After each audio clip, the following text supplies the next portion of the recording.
Look, I just wanna have a conversation.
Hello.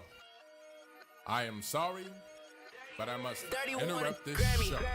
You know what it is? It's time, baby. Let's turn up. Huh.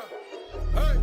They said we it. They said we on. They said we strong. They said we go. We say that you heard right. We say that you heard right. We say that you heard right. We say that you heard right. They said we it. They said we on. They said we strong. They said we go. We say that you heard right. We say that you heard right. We say that you heard right. We say that you heard right. I swear that it's imminent. I've been going so hard on my penmanship. About to go in and buy me a whip.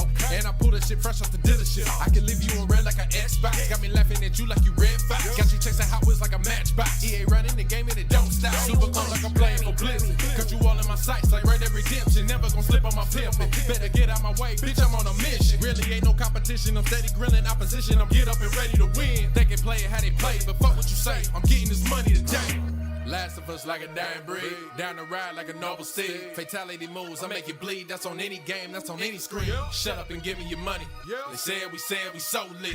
Even if I take an L, we coming back just to show that we don't quit. They said we it. They said we on. They said we strong. They said we go. We say that you heard right. We say that you heard right. We say that you heard right. We say that you heard right. They said we it. They said we on. They said we strong. They said. Welcome. What's up, everybody? Oh man, my cameras are all messed up for some reason. I don't know why. But anyways, what's cracking, you guys? Welcome to another fantastic episode of Behind Them Sticks with your boy AM Solo 05 Gaming here with you on the TSWS Gaming YouTube channel. Don't mind me as I decide to fix whatever the heck decided to happen here. I don't know what the heck's going on with my display capture right now.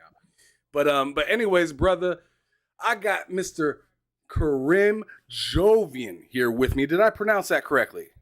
Yeah, it's Karim, and you got Jovian correct. All right, perfect. So I just need to just say it like I thought it was supposed to be said. I thought I was being Mr. Corrected and doing it It's right. Okay, you're not the only one. Putting some respect on his name, but here I am on my bullshit right now. It's fine. No, it's fine. It's my parents chose to spell it that way. I don't even know why, but yeah. Gotcha. Anyways, brother, how you doing? Good to see you. Thank you for being here today with me. Of course, man. Thank you so much for having me. I'm doing good. Good to hear. If you could, please let everybody know where they could find you if they haven't seen you already. I know you've got really into the gaming space as of lately quite a bit, and you've been having some trolls, man. I even had some trolls pulling up on me and just saying, hey, I'm interviewing this dude, and of course some trolls had to come up and say, this guy's this, right. This guy's that. But anyways, go ahead and announce yourself and let everybody know where they can find you and whatnot. Well, my name is Karim Jovian. I've been creating content for a long time, since 2009. I've always been a gamer, but I never found, my content has always been separated from gaming. I do a lot of social experiments, current events based things, and just kind of human interaction type things. I had gaming channels. I've opened them, and lo and behold, Trolls back in the day got one of my gaming channels shut down, and that really hit me hard. So I never really had the motivation to continue doing another gaming channel. So from there on, I just concentrated on my main channel. But down the line, I always just did opened up a new gaming channel, and I did it just for the passion, for the love of it. It never really took off, like my main channel and my main content across all other platforms. But yeah, I mean, if you just search Kareem Jovian, I'm pretty sure you'll find me on all platforms. All right, dope to hear, man. So gaming has been a platform that you actually tried to put some work into already as a content creator, Yeah. but you ended up dialing back and doing some other stuff that were, I'm assuming, more search worthy, trendy, and Yes. whatever Yeah. type of things. But you've always been a gamer at heart. Let's talk about that real quick. So let's go back to when you first actually got in the game. And in fact, I asked you this question before the show started, and you said the first console that you had that was really yours was Yeah. the NES. But your father was a gamer as well prior. So you guys did have the Atari and other different types of consoles throughout this period of time. But the first one that your meat and potatoes, your appetizer that you got to just kind of feast on all on your own was the NES. Right. Talk about that a little bit. What was that console like? Obviously, probably Mario was in your life, but what were some other big hits for you throughout that time period as a child? So when we had the NES, I just remember very vividly. We got Batman. Was playing Batman on that a lot. I remember blowing on the cartridge and keep pressing it on the, just finessing it to get that right push so it starts working. That finesse Looney is real. Tunes. Yeah, you remember that, right?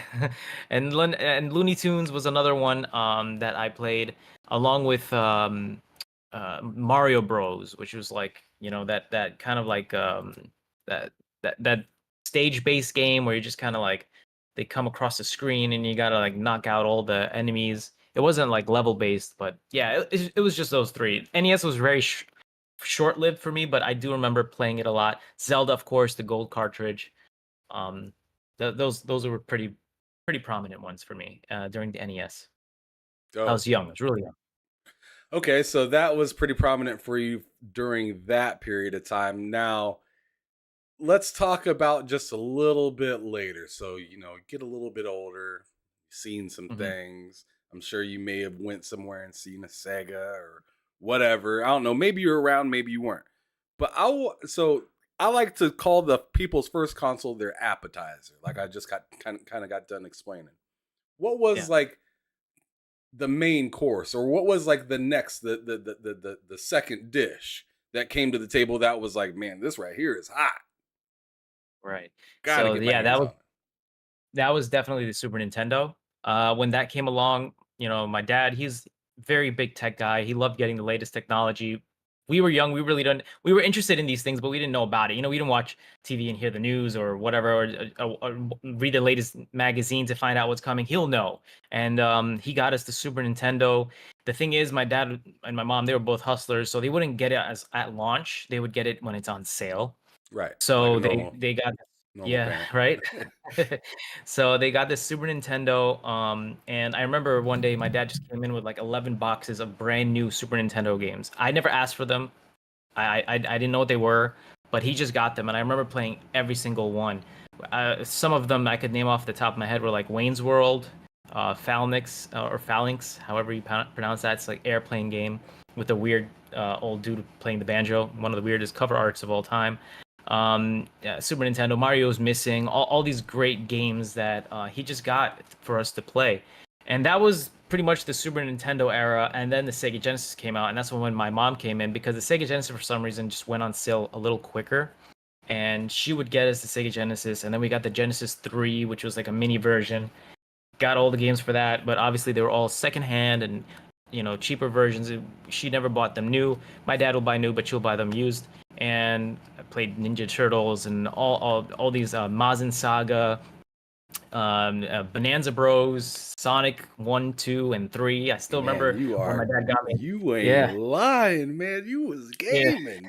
You were getting yeah, it in. God damn. I didn't expect all these different titles. Just like usually whenever I ask yeah, somebody these questions, they hit me with like maybe 3, 4 titles, yeah. big ones. But man, you went down a damn catalog right there. Like I'm this, surprised you know, man. That's hard. That makes me feel this. good. That's awesome. No, no, Yeah, no, man. no. It was That's a very fun time. refreshing. Very good to hear. Very Yeah. good to hear. Continue though. Yeah, yeah. It was awesome, man. Like we ended up getting all those games. I remember getting super like two iconic moments from my parents, which was Sonic 3. I remember going to the store with my dad, getting Sonic the Hedgehog 3. I still have it in its case. That was an awesome experience because that was a game I wanted. I'm a huge Sega fan till this day. I love Sonic, and my dad like got that for me. Another thing was I remember my dad took us on a trip with his friend, and Mario Paint was on sale. So we went to get Mario Paint, the whole bundle that comes with the mouse and the mouse pad and all that. That was a game I sunk many hours into also. It's such an amazing experience with that. So that was my first the first generation of gaming for me. And then from there we moved on to PlayStation. My first PlayStation was again used. My mom hustled. She would always go to GameStop to see sales. And there was this kid who was trying to sell his PlayStation with a couple of games. GameStop wouldn't give him a fair price, so my mom asked him how much he wants for it. I think it was like $100 for everything with the game and the console and the games and 2 controllers with 2 memory cards. I think it was an awesome deal. The kid just wanted cash. She bought it from him right away. Never asked for it. My mom came home one day and she's like, "I got you guys this. Do you like it? Do you want it?" And we're like, "Hell yeah!" And my first PlayStation game was Metal Gear Solid VR Missions. God dang. Yeah, I couldn't believe that's the game that it came with, and it was phenomenal. Did you know how much she dropped on all that? Yeah, it was $100 altogether. I think it was a pretty good What? deal. It's a Yeah, dumb deal. That yeah. that person got fleeced. Like No, this was goodness back in the gracious. day. No, no, I get it. I get it. This Yeah, is back in the day, but still, yeah. $100 for all that. Like I Definitely a good deal. But understand it the was better than need, what and GameStop was gonna give him. and GameStop was gonna give him like, I don't know, 25, $30. which is even crazier, Yeah. right? I mean, I'm that kid walked away feeling like he got a good deal, even though I look back at it and I'm just like, yo, that don't add up. Yeah, yeah. But like that's how long GameStop's been a problem. Yeah, yeah, yeah, man. This was around what, like 96, 97? I'm telling you, bro, if they were looking at giving him under $100 for all that, I mean, we're not talking about you trying to sell a PlayStation in 2002. Exactly, You know exactly. what I'm Yeah. saying? This is you trying to sell a PlayStation 2 years after the launch of the console. Right, And they were exactly. still trying to fleece people back then, man. And they're sitting here wondering why their businesses, because y'all been doing bad deals and nobody likes you anymore. Right, That's right. Yeah, yeah, right. I made the why. big mistake of selling all my PlayStation games, PlayStation 3 games to GameStop, and I regret it till this day, man. I got like $1 each. It was Hmm. terrible. No, no, those are facts too, because you'd get rid of like not even kidding. Like there was times I brought in like a bag, like 2 bags full of games and stuff like that. Get like Yeah, $150, and I probably gave away like 30 games. You know what I'm saying? That I've yeah. collected over years. Right. Right? And then I turn around and get like 2 games or like a console, and then have to pay another $40 or something like that. Yep, So, yep. oh man, yeah, I don't miss those times. I'm done with Right, right. it. And But all and right. God knows how expensive those games are now. Like, with collectors nowadays like us, we're willing to pay that money for old games of nostalgia, because they're hard to find now. No kidding. Like some of these games, not even kidding, like thousands of dollars Yep. for like a Saturn game. Yeah. Sega One time Saturn. say one time my dad, and then I'm still angry at him for this, but I forgave him for it. But like my mom, she told him not to do it. But we had a a bag, like kind of a trash bag of just tons of NES games and NES controllers and whatnot. My dad threw it out. Oh shit. He threw it out. He didn't even sell it. He threw it out. I couldn't believe it, man. I was Mm. pissed. My mom was pissed too, because she knows the fact. Because I'm really close with my mom. I tell her like the value of these games, and she knew that. I was like, Dad, you probably threw out like a couple $300 game each, like, you know. And he's like, fuck, I didn't know, you know. So it sucks, man. Absolutely, But it happened. absolutely. Shout out to one of the members in the chat right now. He said my mom bought me a box of 24 bottles of juice and the game Rayman 2 for Oh my god, yeah. yeah, I can't read that side of it because part of it's hidden. All right, Rayman 2 is for incredible. PC was included there my adventures of a game of being a gamer pretty much started from right then and there.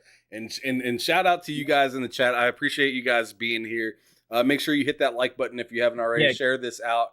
I also put a link on Twitter and I tagged you in it, yeah. I'm Kareem. gonna So share it right now. if, Yeah, if, let me if do that right now. anybody wants to share this stuff out, let some more people know that we're here and doing it live. That'd be fantastic. But let's kind of continue down this rabbit hole. So now the PlayStation's a big deal in the house, right? Yes, PlayStation is in the house, and playing that for hours and days. And then I figured out how to mod chip this console. I don't, I don't recommend doing that, of course. Whoa, But back in the you day, were doing too much now. yeah, All right. yeah, Why did you borrowed. feel the need to mod this in the first place back at this time? Because remember that this is early days. This is in the 90s still, right? Yes, Modding in the I think it's 90s, because something. yes, it was around that time. I think maybe 98 or something. I don't know. I just heard that there was like this thing that you could do. I learned it from my friends going to school. They're like, "Oh, yo, you could mod chip, just get the mod chip for your place and get the mod chip, get the mod chip." So I remember on eBay, I ordered the mod chip, and then I was like, "Okay, I have it, but how does it go?" I thought it was like an easy thing to kind of install, right? But it was like wires with a little like process, like a little chip, whatever. And I was You had like, to Dad, open it like, up. can you do this? Yeah, he's like, you got to open this up. We're not gonna be able to do that. So I was like, all right, can you just take this and this? And he's like, I'll find someone to do it. So he found someone to do it. He's like, I ain't They opening hooked it this up. shit. Yeah, they hooked it up, and it was the best thing ever because I felt like I had every game in the library if I wanted. So what I would do is I go to Blockbuster, rent out a game I like, copy it, Yeah. and then return it in the middle of the week. Tell them the game sucks. I would like to get another one, so I'll get like two for the price of one. So they'll switch out the game and then copy that one too. And then I just made a shit ton of game copies that I could just play on my PlayStation. Mm. I had it all, man. Jackie Chan Stuntmaster, one of my favorites. Played that a lot because I love Jackie Chan. Some Man, you going into the some golden yeah, hits right now. yeah, God dang. man. I'm trying to remember some other ones too. Some really good ones. Forgot, there was actually this game is called America's Most Wanted, and you get to play recreated crimes, which was so crazy. I've never seen that before. Such a great game, and I can't find it till this day. And you could play as the criminal driving the car while the helicopter is viewing you. It was freaking crazy. I saw a lot of great games that I just Tony Hawk, Of course. and then some other JRPG, but I forget the name. All right, so the PlayStation was full of joy. You used the hell out of that thing. It sounds like, Hell yeah, but hell yeah. I mean now that I look at your timeline and stuff like that from like Twitter and whatnot, you've been quite a bit on the Xbox. Right. So You've been, let me get to there. but before we get all the way there, Yeah. because I kind of want to be in control of this transmission right here. Got Let's shift it into second gear, and I want to ask you, did this happen early? So now we're hitting the PlayStation 2, Xbox, GameCube era. Was Right. this the era where Xbox lit up for you, or were you still on the PlayStation wagon at that point? Believe it or not, I was on the Sega Saturn. So right after Oh, the snap. PlayStation, yeah, right after PlayStation, I wanted an N64, me and my brother, but it was expensive at the time. So my dad is like, we'll get you a Sega Saturn. They have a bundle, comes with 3 games, and it's much cheaper. And we're like, all right. I like the Sega Genesis. Let me get the Sega Saturn. And Let's that go. was amazing. I love the Sega Saturn. Playing Knights, Virtua Cop 2, Virtual Fighter. I had a lot of memories with that one too. Didn't mod it. Didn't know how to mod it, but the games were cheap. Got a stall, croc. Played everything I can on that, and that was a good time. And then we moved on from the Sega Saturn to the Dreamcast. Dreamcast came out. This man right here, I gotta stop and give you your goddamn respect. This man right here. I had somebody earlier when I posted that I was interviewing you, and somebody, of course, is gonna come in my comments and said this dude is a fraud. He don't know nothing about games. I can't wait to be like, go watch this episode, because I can guarantee you he's naming games that you ain't even been around yet. That this dude is playing, and he said, "Yo, I am not skipping these games, these consoles in this gen." Man, I'm happy that like you're one of the few people to stop me and say, "Yo, don't forget about the Saturn. Don't forget about the Dreamcast." Because usually people don't want to talk, or people don't have that knowledge about that stuff. But you're like, "Yo, slow down. You're getting ahead of the game. I actually had a couple consoles before this came out." So go on ahead and spit you already spit your game about the Saturn. Go on ahead and keep spitting that game about the Dreamcast, brother, because I love the Dreamcast. Yes. Love it. Okay. Yep. Let's begin with the Dreamcast, man. That was my favorite console, because I remember when it was coming out, my friend and my dad, we were like hanging out, and then we found out that there was a sale on the Dreamcast. $100 for the console with a VMU and 3 Sonic games. All right. One of them was a demo for Sonic Adventure 2, but you get Sonic Adventure, Sonic Shuffle, right? Remember Sonic Shuffle? Oh yeah. The Mario Party of Sonic the Hedgehog. Yeah, they need to bring that back. So we got it. My friend was like, "Wow, only $100. I wish I never got the PlayStation. I would have got the Sega Saturn. I mean the Sega Dreamcast." And got it, played it, and I ordered one of the games that changed my life. My mother got this game for me. It was at Best Buy. It was $20, and it was Shenmue. Shenmue, one of the greatest games of all time, I think. Facts. So, facts. That opening cutscene, yo, it's like 15 minutes, right? But it's dope, and it like sets the tone for the game, and like it's weird going from that beginning part. Sure, you can do some training and stuff like that with like your brother in the dojo. Yeah. But you don't really get a whole lot of crazy fighting and stuff until later on down the line. You really got to bust open that story. I remember I had me a notepad. I was writing phone numbers down and oh yeah, I need to return to this arcade at 10 or like something, like that game was. Go on ahead, brother. Go on ahead and spit you. I'm telling you, that's one of the games that really kind of like taught me patience. That was a slow burning game, but it was really rewarding by the end of it. Like, I've never played anything like it till this day. I still haven't played anything like that. That's why I like games like Starfield and all these slow based games that take time, that have a lot of detail and let you kind of do your thing. Shenmue was incredible. And then, I had my time with Dreamcast. Obviously that was easy to mod. Sadly, the G-ROMs, you were able to just make a copy of a disc and just put a boot disc in the beginning and then play the game. Once we found that out, it was pretty bad. That's when Dreamcast kind of died out. I wish they kind of thought that out a little bit, because that was such a great console. Everybody figured that out. Yeah, it was so unique. I love the VMUs with the little, like the little games you could put on it. Used to take that to school with me. Same. So yeah. And that was the Dreamcast era. And Dreamcast is the reason why I got into Xbox, because of the big Sega deal that Xbox had. And that's why I wanted to kind of go through that. And from there, another Dreamcast classic I have to mention, Power Stone 1 and 2, Marvel vs. Capcom 2. A lot of these amazing Dreamcast games, Confidential Mission, House of the Dead. Like, it was a freaking great machine. So when Sega died out, it was really sad for me, because I loved Sega. I after the Saturn, I started developing more of like, a love for the risks that they take and the games that they put out. So then, it was the news that Sega was dying out and that they're going to be a third party. So I was kind of wondering, like, this could be good, this could be bad. I mean, imagine Sonic on PlayStation 2, imagine Shenmue on PlayStation 2, but then that didn't happen because Right. Microsoft was coming with their new console, and they ended up doing like, I don't know, a 20 game deal or something with Sega, which led me to getting an Xbox because that was essentially the Dreamcast 2. And that's when I fell in love with the Xbox after that. I did have a Okay. PlayStation 2. Sorry. I know I skipped There you through go. that, but PlayStation 2 was again great. Got the PS2 Slim.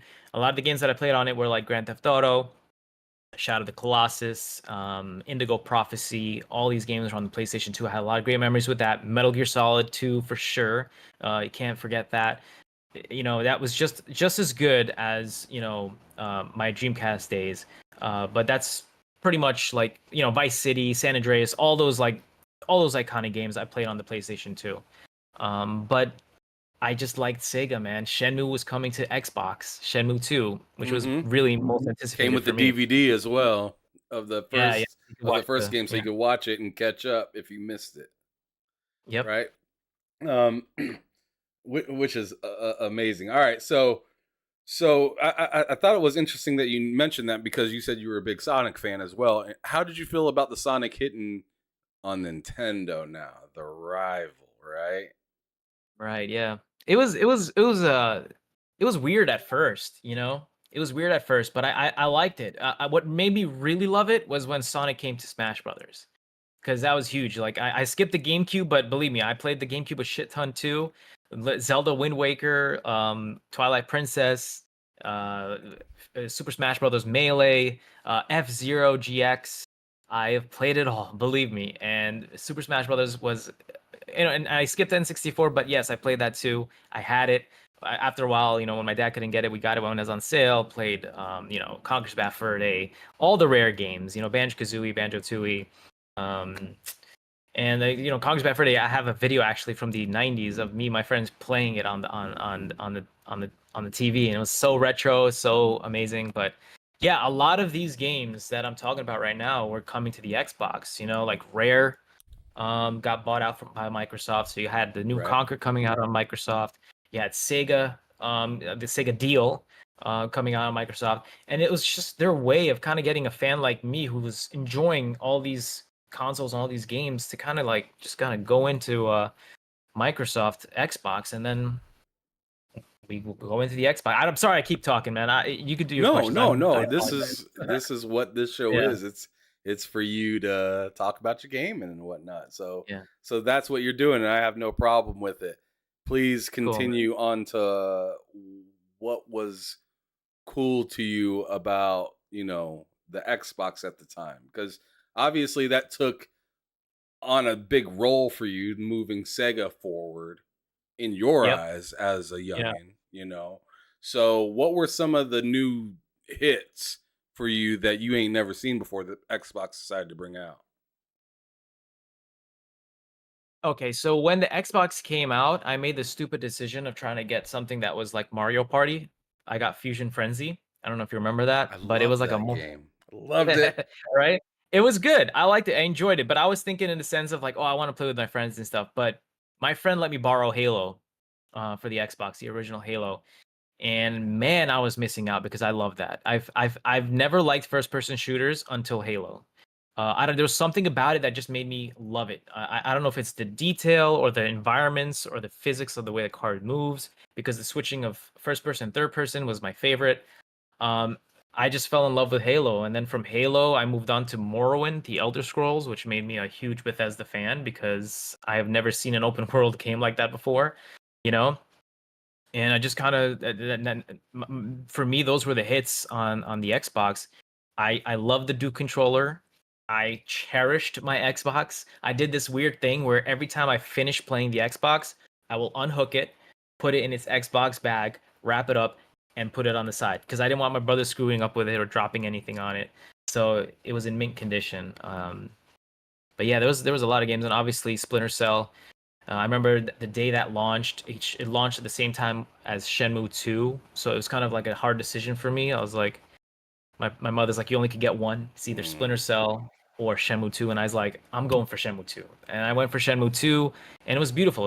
It was what I expected, and I just was very excited for the future of Sega on Microsoft Xbox. because at that time when I got the Xbox, my dad had to leave, and he was getting deported. I already posted that story on my X account. So he said, I want to find, I was always getting you guys this. I want to finally get you something before I leave so you can remember me, whatever. So my brother, he wanted to go for fun. He got the GameCube. And for me, I wanted to go for power. I got the Xbox, and also because I wanted Shenmue on that. But that's how it came into my life. Man, that's phenomenal. Wow. So, I mean, Yeah. that whole your whole damn family was getting down on them games, though, for real. Yeah, I was fortunate. I'm very thankful for that. Yeah. That's awesome. That's beautiful. But now I'm guessing, you're already a teenager, right? During this time. Yeah. Yep. All right. What was college upon you? Uh, Did you go to what college or you were no? talking about? Oh, I'm No, I thinking went to college, but later. 360. I went late. Yeah. 360 era. Yeah. I was still in high school. Believe it or not, my high school had extra years because I was in a vocational high school. Okay. So I needed to take extra years to finish my A&P license because I went to aviation high school.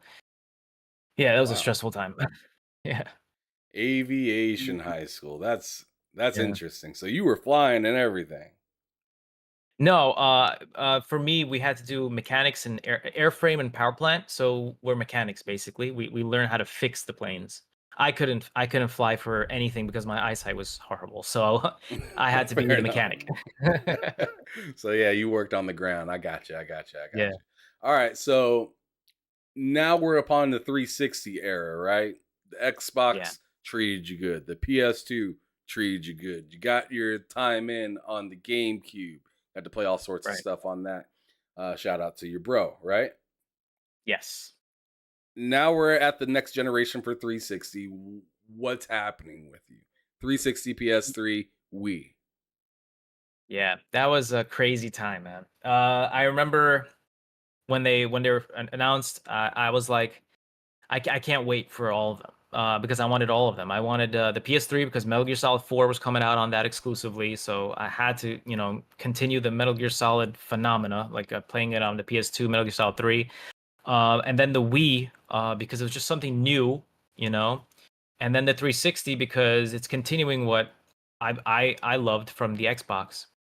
But what happened was, again, I got them all used, everything I got it used. The Wii, I remember I got it for a really good deal. It was like $200 for 4 controllers, a bunch of games. Craigslist was the best thing at that time. It was a nice conditioned Wii. We got that, and then the PS3. Me and my brother put our money together, and we got a used PS3 80 gig, I believe, the one that plays the PlayStation 1 and 2. It plays all the backwards compatibility. Yep. Yeah. And then the 360. Now how I went with the 360, believe it or not, I got it on sale, but it wasn't used. It was brand new. I got the Xbox 360 Elite. Oh, snap. It was the last console. It was the last one from that generation. I got the Wii first, and then the PlayStation 3, and then the Elite, and it came with 2 free games, Kung Fu Panda and Indiana Jones Lego. And that console, man, was the best. I think the best time for as a Microsoft Xbox player was the best time for me because we had Fable. I forgot to mention Fable on the original Xbox. That was a Right. game that I was hugely anticipating. So it came out on the 360, the second version. If I hope I'm not mixing it up. Yeah. So that was really big for me. Like jumping onto Halo 2. And all these amazing games that were continuations from the first Xbox. And yeah, I mean, I forgot to mention also Jet Set Radio Future on the original Xbox. That was also another Sega game that I enjoyed. Yeah. But yeah, when the Did you have 360 the came dual out, game? Did you have the one that came with Sega GT and Jet Set, or did you have just the Jet Set? the thing is, I had just the Jet Set, but it was rented. I wish I kept it because that shit is so expensive now. Oh, yes. The Yeah, I was original going to version. say that. I was going to say, Yeah. if you still happen to have that sucker, that thing is worth some Yeah. cash now. Yeah, Yep. the standalone one. Okay, Yeah. so the 360, you got the latter half, got the Wii, got the PS3, got the PS3 because of Metal Gear. Xbox got to carry over the last generation Mhm. of the newer versions of those games. The Wii now, you gotta tell me about the Wii. Yeah, the Wii was fun. I think it was a different experience. We weren't really we expected it to be something like just the Nintendo GameCube, but it just had something more. Adding motion into gaming was huge. It kind of like fell off a little bit. It was fun at first, but ended up playing with the controller afterwards, hooking it up to the Wiimote and just playing with the controller. So I got Monster Hunter, Try. I was playing that on the Wii. Super Smash Brothers, was it Brawl? Yeah, Super Smash Brothers Brawl was on there. Um, Zelda, of course, Skyward Sword. So it was really fun. It was a really fun experience. I just loved it. It was just kind of unique. It felt new, like futuristic in a way. I don't know. When you have that blue like slit, like it lights up when you get a message on your Nintendo Wii or a new update. It kind of like lights up the whole CD-ROM insert thingy. It was a nice experience. I loved everything about it, but you know, uh, it, I got Sin and Punishment, all those like you remember those digital games you can get on it when they offered that where you could get N64 games digitally and all that. So it was a fun time. It was a fun time. But for me, it was 360, man, because me and my friends were all playing 360. My friends from school and all that. We were always playing together and hooking up the consoles and playing LAN and all that good stuff. It was really cool. Man. So yeah, you definitely had a background in that quite a bit heavy. But now I want to keep it moving because we have some other stuff to talk about as well. So PS4, Xbox One, and Wii U. Yeah. Did you? I'm gonna ask you first, since you just got done talking about the Wii. Mhm. Did you get the Wii U? Hell yeah, I did. You said hell yeah. Okay, Of continue. course. They had the special edition Zelda version that was coming out, and I saved up money for that. And that was like I think probably the first console I bought with my own money. Like I remember getting it from Amazon. I was so hyped. It came with the Wind Waker HD, but after getting it, I was so hyped. I got Spider-Man on it. I got Assassin's Creed on it. I'm like, finally, Nintendo is going to be having these big third-party games along with their first-party games, but it ended up not being like that, and it was a big disappointment for me. But it was fun. It was fun, and again, Super Smash Brothers Wii U saved it for us, Yeah, and see, they ended up porting a bunch of the Wii U games over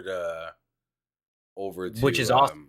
Switch. Switch, So yeah, I mean, you had to buy it again, of course. yeah, yeah, of But course. but you still got to take advantage of that stuff. So that's pretty dope. But before we get into the Switch and on the whole PS5, Series X and S and stuff like that, PS4, were you rocking with it? Yes, I'm not gonna lie to you. I wasn't rocking with the Xbox One. I was PS4 all the way. I was a Oh PlayStation boy. damn! Oh Yep. snap! So I got things really pissed at changed. Microsoft. Yeah, man, I Was it the got really pissed at DRM? Was it Microsoft. the TV? What was it? Yes. Yes. It was all that. It's I don't know what the hell everything. they were He thinking, said it man. was the whole damn. It was the whole pie. Yeah.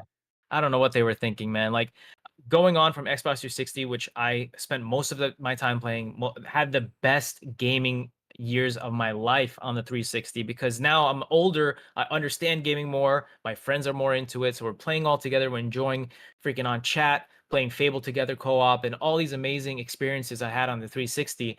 Going into Xbox One, where they're telling me you got to buy a Connect with your console. It's more expensive than the PlayStation 4. DRM, you got to stay connected online, and TV. I was like, fuck that. I am not buying an Xbox One. I'm not buying that VCR trash. I'm just going to go for PS4 then. God And damn! honestly, Went to yep, it town. was yeah, the PS4 was, I'm not gonna lie, was a good time. It was a good time. I ended up getting an Xbox One when Phil Spencer kind of fixed everything towards the end of its life cycle, and we got the Xbox One X, Hmm. where it's just a pure, slim, powerful console, no Connect bullshit, and backwards compatibility, which is getting updated. That's when it really shifted for me. I was like, yo, I love this console. We're back now, like after the PS4. And that's when I got it. I got the Xbox One X. I did not touch the Xbox One and never will. Damn. Sorry, Microsoft. Yeah, My my friend, he sound is got it. bleeding through just a little bit. Uh, I'm sorry. So, do you want me to? Let me lower the volume a little bit. Yeah. How is it now? Better. Okay. I think I might put a headset just in case. How's it? How's your voice now? Testing 1 2. 1 2. Okay, yeah, I think it's fine. You sure? I could set up a headset if you want me to, real quick. Yeah, let's do that real quick, just so we Yeah, don't have any let me other do that just interruptions. to be safe. Yeah.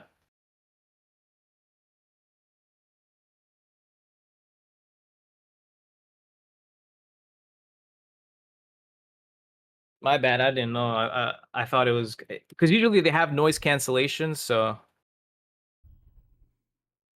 just quickly fix this right quick.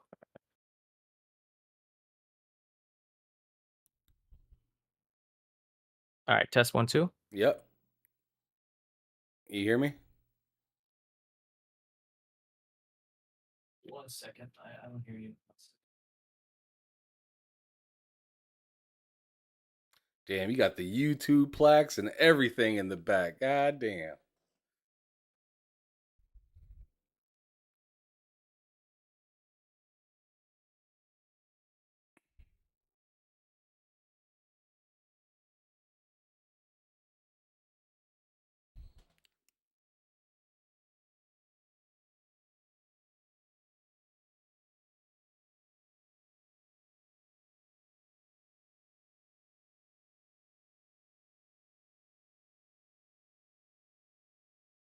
I can't hear you.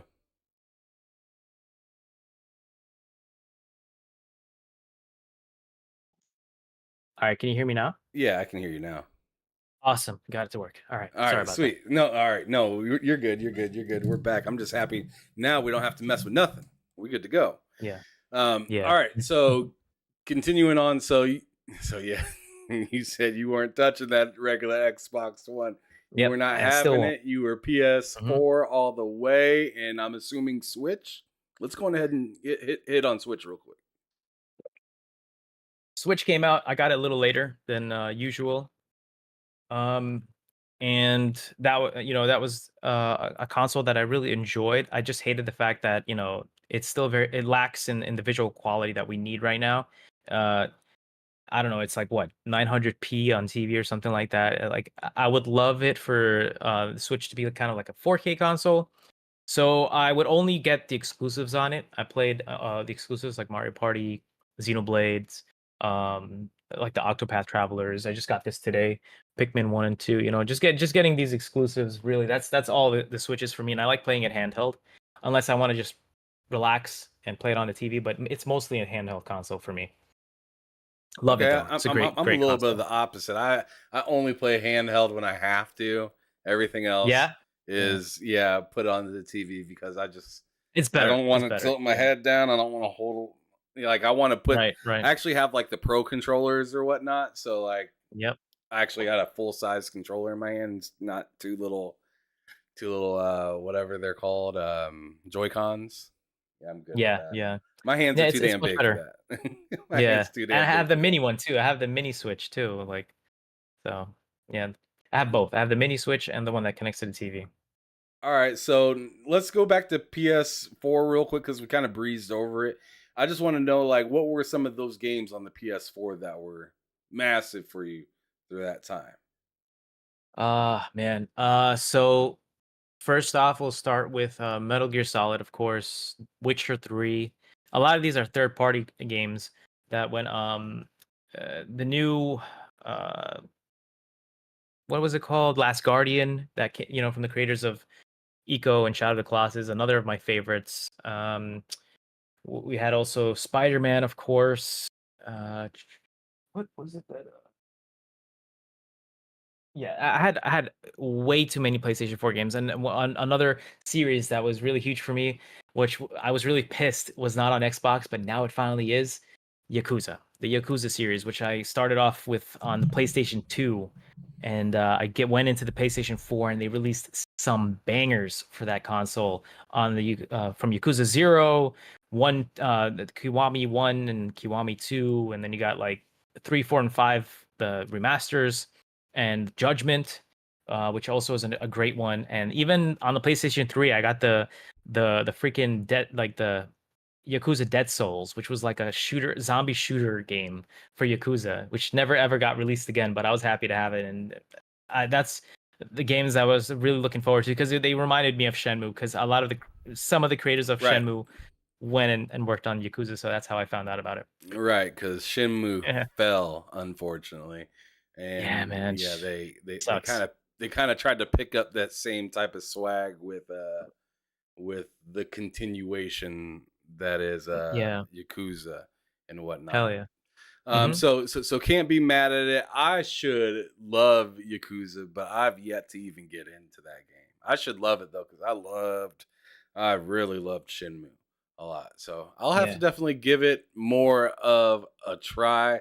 What's up, Matt Likes Games? He just popped up in here. What's happening, brother? Appreciate you stopping through.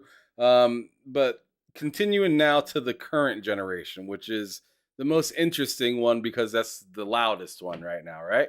So now we're at the series consoles, both the S and the X, the PS5, and still with the Switch.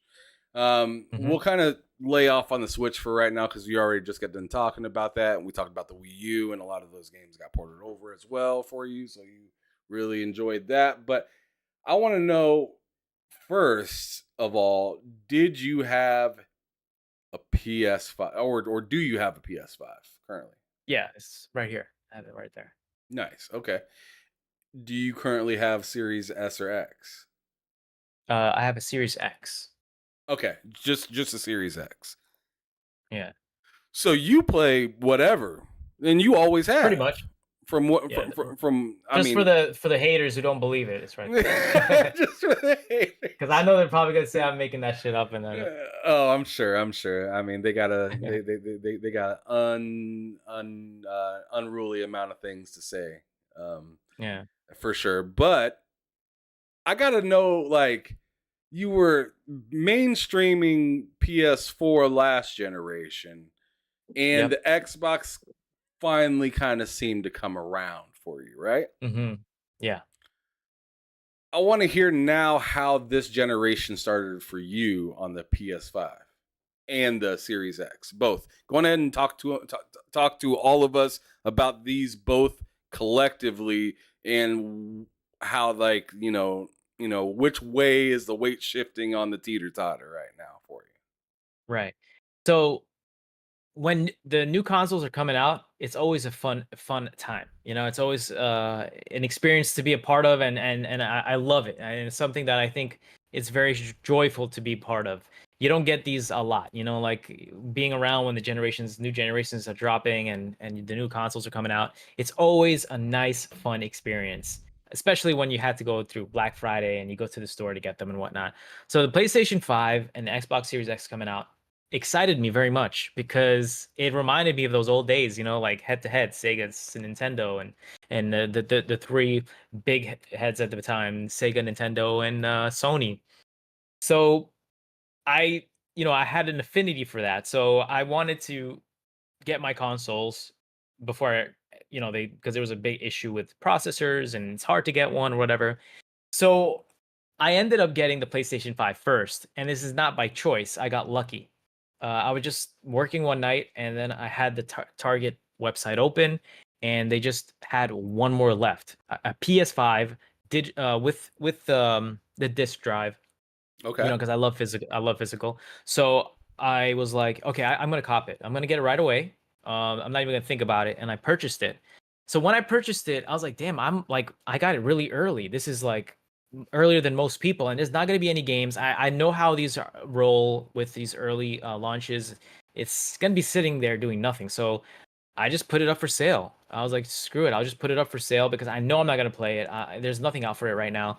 I'll just wait and be patient like I always did. Ended up getting $1,000 for it. So I was like, you flipped the hell out of that. Yeah, so that was perfect. I was like, of course eBay takes its fees and whatnot, so it was probably like 900 or 850, and I used that money to buy the PlayStation 5 again and an Xbox.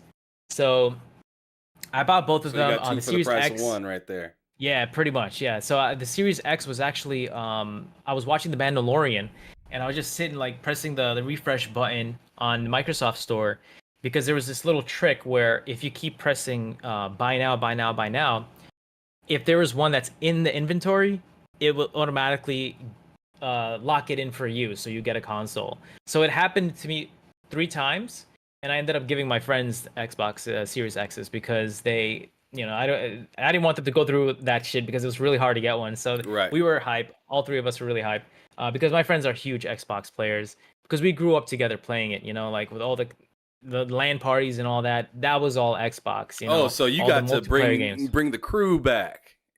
Yeah, pretty much. Okay. All right. So then, so now you have both of the consoles. And how long did it take you to reacquire the PS5? Because you said you ended up getting them both. Yeah. It took a while. It took a while because I had to wait for GameStop. GameStop was doing their stupid, outrageous Them deals bundles. where you had to buy the bundles for like $700 to get games that no one fucking wants and no one's gonna play. I don't really understand, but yeah, that's the way they were doing it. And you get two controllers, and then you have a digital, so you can't return it, and then like a gift card, whatever. I knew somebody at GameStop, so he was awesome, and he returned all that shit for me, and I just kept the console. I had a couple of fights too at another store because they were like, "Oh, you can't return it. That's part of the deal. You either return everything or you can't return it at all." I was like, "Well, my buddy, he returns it normally, and there's nothing against that.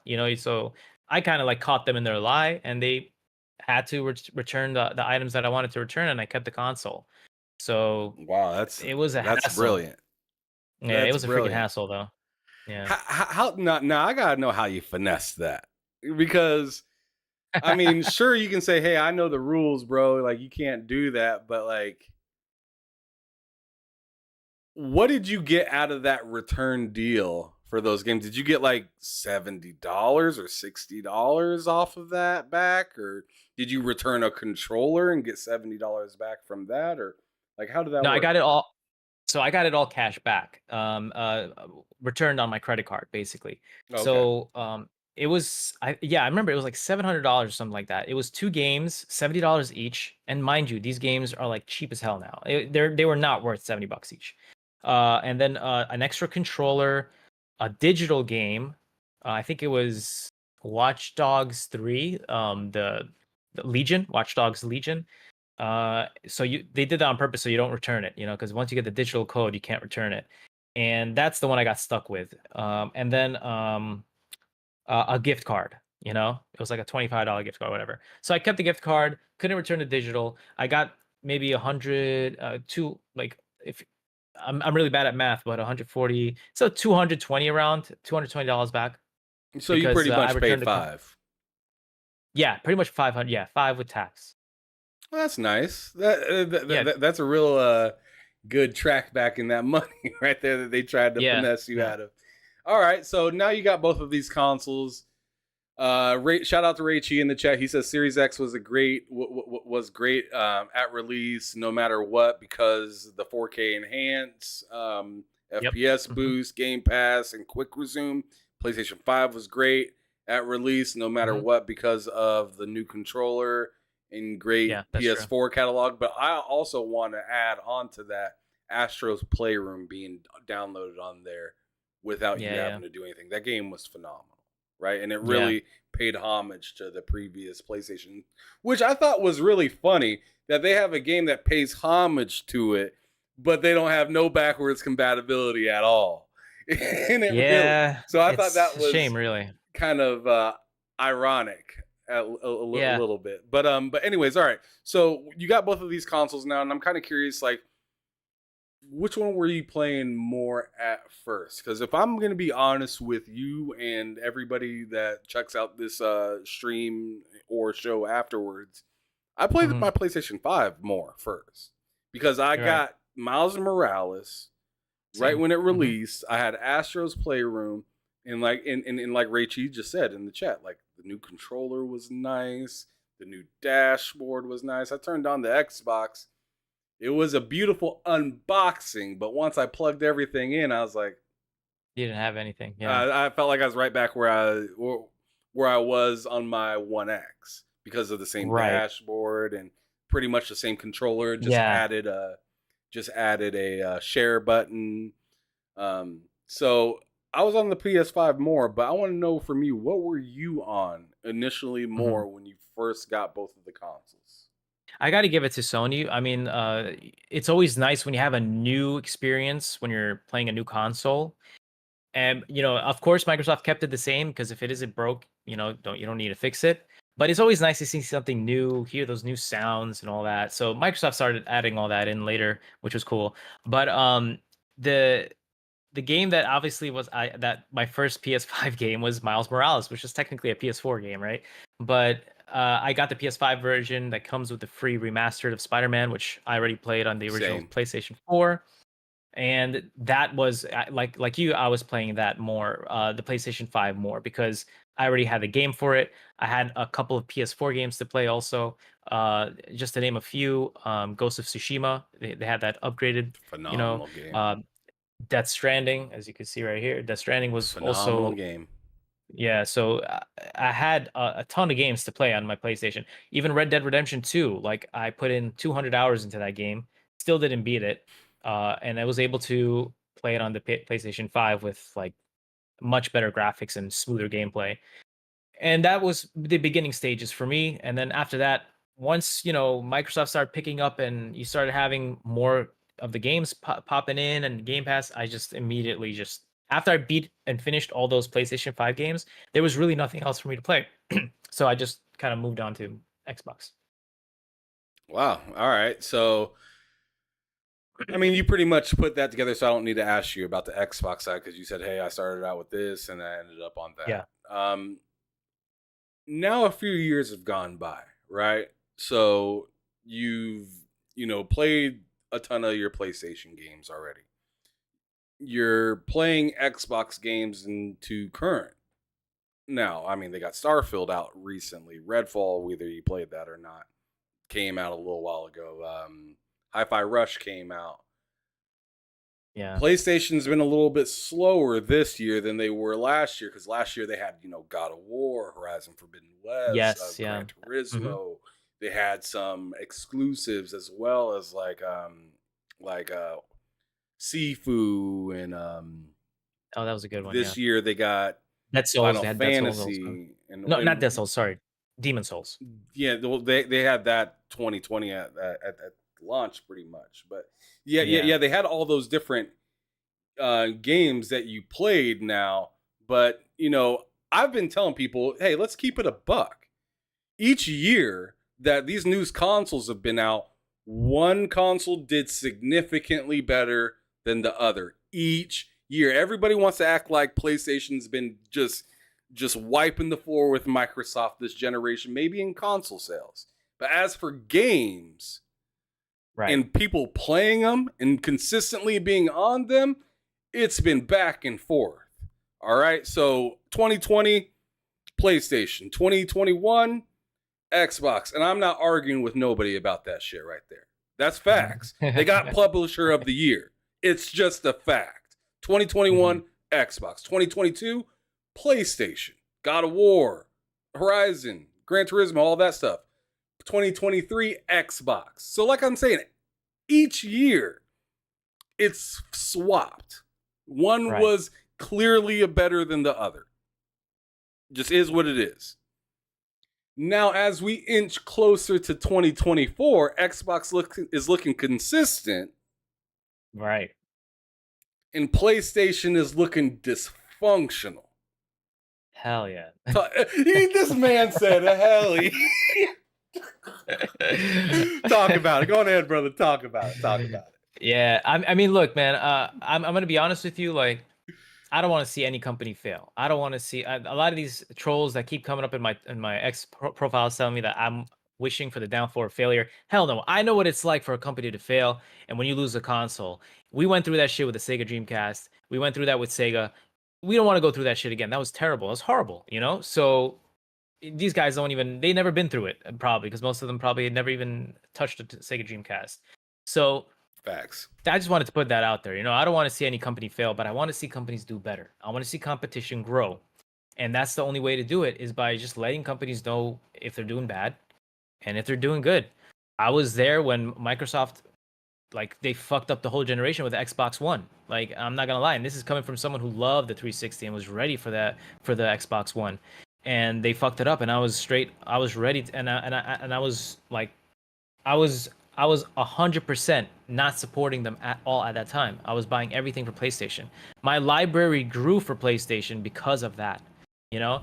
So now what Sony is doing, I feel it's doing something very similar. It's always been like this. It's always been like that. The PlayStation 1, they're very humble. They grow, and then PlayStation 2, they're gonna they know what they're capable of, and they're gonna give the best they can.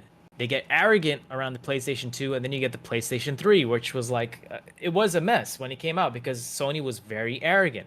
They had a completely awful, I don't know, cell processor system to work with. It was Right. very hard to work with, and all that. They were very arrogant. They're like, no, you're going to learn how to use our system. We're not going to cater to you. You guys are going to have to cater to us. And then they learned their lesson, and then they had to get humbled again for PlayStation 4 to kind of be that renaissance moment for them.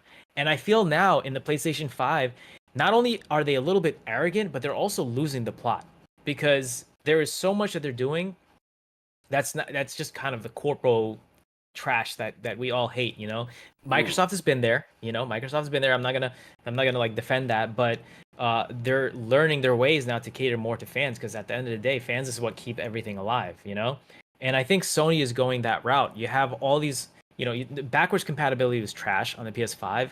It came out like it felt like it was forced, and it was like, oh yeah, well, you could play your PlayStation 4 games, but that's about it. And they ended up doing more and more where it's like, the games got more expensive. They were the first ones to raise the prices on the games. I know that was inevitable, and that was going to happen either way, but they could have went about it a different way. And I don't know. It's just like a huge big thing for me. I'm gonna stop you real quick. Yeah, sure. It's the games. It's the games being more. It's the upgrades to games that you already own. Yes. And across the street, you look over Xbox, they ain't charging people for the same shit. Yeah, you get it free. Yeah, you get it for free. Right? I mean, now they got peripherals for everything. They got this Portal. They got new headsets that don't even work with the Portal. They got the they got the monitors. They got just the VR thing that's not doing a whole lot currently. Yep. I mean, they got a lot of stuff, and that. But if we rewind Twitter back not too long ago, that's what the fanboys were saying about Xbox. You got all this stuff. You got all these controllers. You got all this accessories. You got to connect. But what you gonna do with it? Right. Yeah. And I'm just saying, it's like a mirror moment for a PlayStation fan right now, which is just kind of interesting. But as for the whole price thing as well, I mean, you were talking about the raising prices for games, and like now you got to get. I mean, like I said, they're just not being. They're not catering to people. They're telling people to come to them. Kind of like they said that to the developers. You said Yep. You said they said that about developers. Developers, y'all are gonna come to us and learn. We're not gonna give this to you. I feel like, well, they're doing that now, but instead of it being development, it's with consumers, and it's saying, you come to me. Yes. So you want that PlayStation VR? Fuck your PC. Get it for your PlayStation 5. Oh, you don't have a PlayStation 5? Well, you're gonna have to buy that and the VR. And sure, you did that with your PlayStation VR 1, but the thing is times are changing. Mm-hmm. So we're seeing even PlayStation acknowledge that times are changing by putting some of their games on PC. They've yet to have a launcher though yet. Mm-hmm. So they don't have a launcher for it. They have games for that are PlayStation first party that you can play with your PS5 controller on your PC. But no, don't hook up that VR. Like, it's like the messaging is just fucked up. Yeah, you're right. It's just like if you think you can do something, oh, I got my nephew a Portal. Didn't realize he needed a PS5 for Yeah, a lot of people are gonna fall for that, man. it. My wife actually was thinking of. She thought it was like a portable PS5, and she would love to kind of play some of the games like Sackboy and Little Big Planet, all these games. But I was like, no, you got to hook it up to the PlayStation 5. So, and she's like, oh, so I got to stay home. I could do that with the PlayStation 5. It's like, She I mean, can I don't know how it technic- works if you could. If She you can could go connect out with Wi-Fi, it. Yeah, she can go out with it with Wi-Fi and whatnot. But I but you would. gotta have the console turned on, right? Like on rest mode or something. I don't Yes. know. Yeah, it's just weird. Yes. Yes, the console has to be on and alive for the Hmm. Portal to be on and alive. And keep in mind, you can't play any stream games on it either. So any PS3 games, forget about it. Trash, complete trash, man. I was honestly considering getting it, but that's one of the big faults too. Like you can't, like, what's the point of having PlayStation Plus Premium if I can't even play it on the portal? I would like to play those games and stream them on the portal. Well, you can stream the It's ones weird. that you can download. But if you Oh were well, I'll like, download the console. yeah, as long as it's downloaded Yeah, on your console, still, then you can play it on the still tethered. Portal. Yeah, But if you are trying to, oh man, I got so far in this PS3 game that, because it's only streamed for PS3 yeah, games. yeah. You can't do that That's a on the huge. Portal. You'll have to wait until you get back home to do that. Yeah, man. You didn't even. I forgot to tell you about all the portables I went through too, man. I went through all of the portables: Game Boy, SP, Advance, and the PSP and the PS Vita. PS Vita, one of my favorite handheld consoles of all time. But of course, Sony dropped it. That's one of the reasons why I'm always kind of critical of Sony. They dropped it, man. Within the first couple of years, that they stopped releasing first party games for the PS Vita, and it was just pretty much a JRPG machine, which I didn't mind at all because I loved the JRPGs that were releasing for it. But Sony just kind of said, "Fuck it, yeah, you guys bought that, and we had we so many supporters supporting it, but we're not gonna support that anymore. We don't give a fuck." Like kind of like how Google does, like with Stadia. Everybody knew they were gonna drop that shit within a year or two. So it's like they're losing that trust with their consumers, and they lost my trust when it was like that with the PS Vita, around that time because I bought a ton of shit for the PS Vita, man. And of course, you had to buy the proprietary memory cards and the proprietary peripherals and all that stuff. Right. I went through it. So now they're doing it the same thing with the PS5. Like it's just ridiculous. Honestly, it's the stupidest decision they are making, and they're just pushing. I think they're making the same mistake that Xbox did with the Kinect and with the whole Xbox One era. They're making the same mistake, and I believe that even they just announced what they have like videos now on their PlayStation Premium shit. Yeah, they Like, got like, movies now. like, okay, like what the fuck? I think All they're right, just trying like, to do anything to make people just get on that service and just find it more valuable because right now it's like no competition versus PlayStation Plus Premium or Plus in general versus yeah. Game Pass. It's just no I mean, competition in value wise.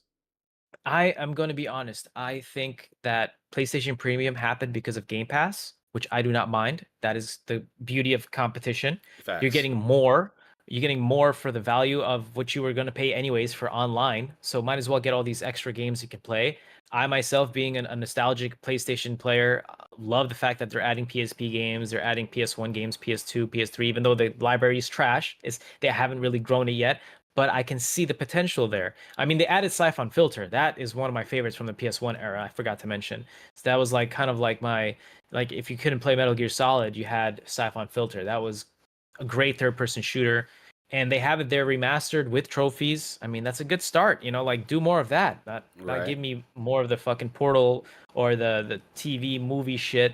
And then you have also the VR, which I refuse to get into. It's fun. I had an HTC Vive. I was into that whole 3D VR shit, but it died out. I'm sorry, it died out. It's just there's really nothing there to really take you into that whole experience yet that I feel is worth it. Maybe Half-Life Alyx. That's probably the only game I would say you need to have try VR for because Half-Life Alyx is amazing.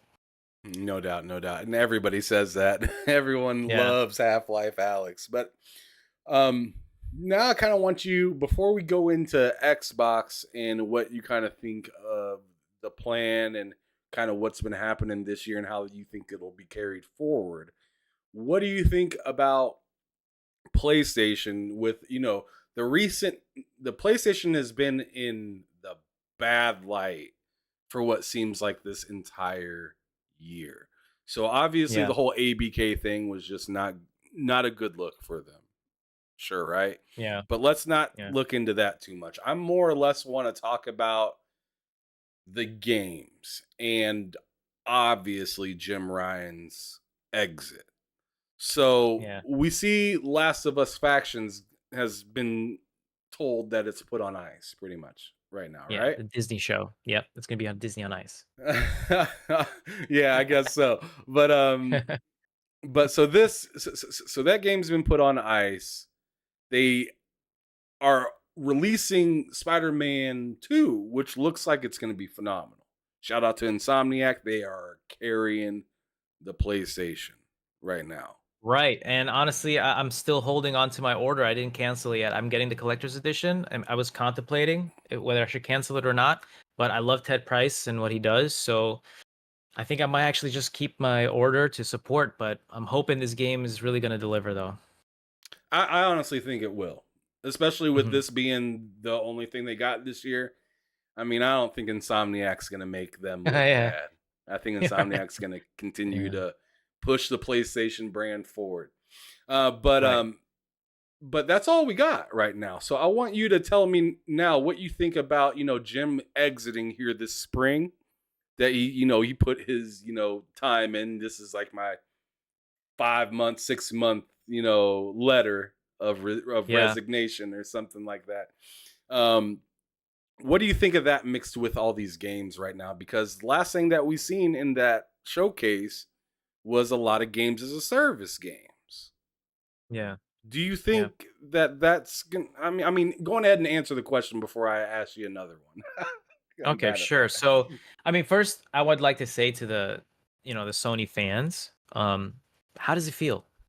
We went through this as Microsoft people. How does it feel now? Like it sucks, right? And we're not gonna shit on you for it because we feel you. We feel the pain of having nothing come out for years, where you have a console sitting on your fucking shelf collecting dust with no games, no nothing, and all this bullshit. Well, we've been there, and now Sony, Sony fans are gonna get to experience it.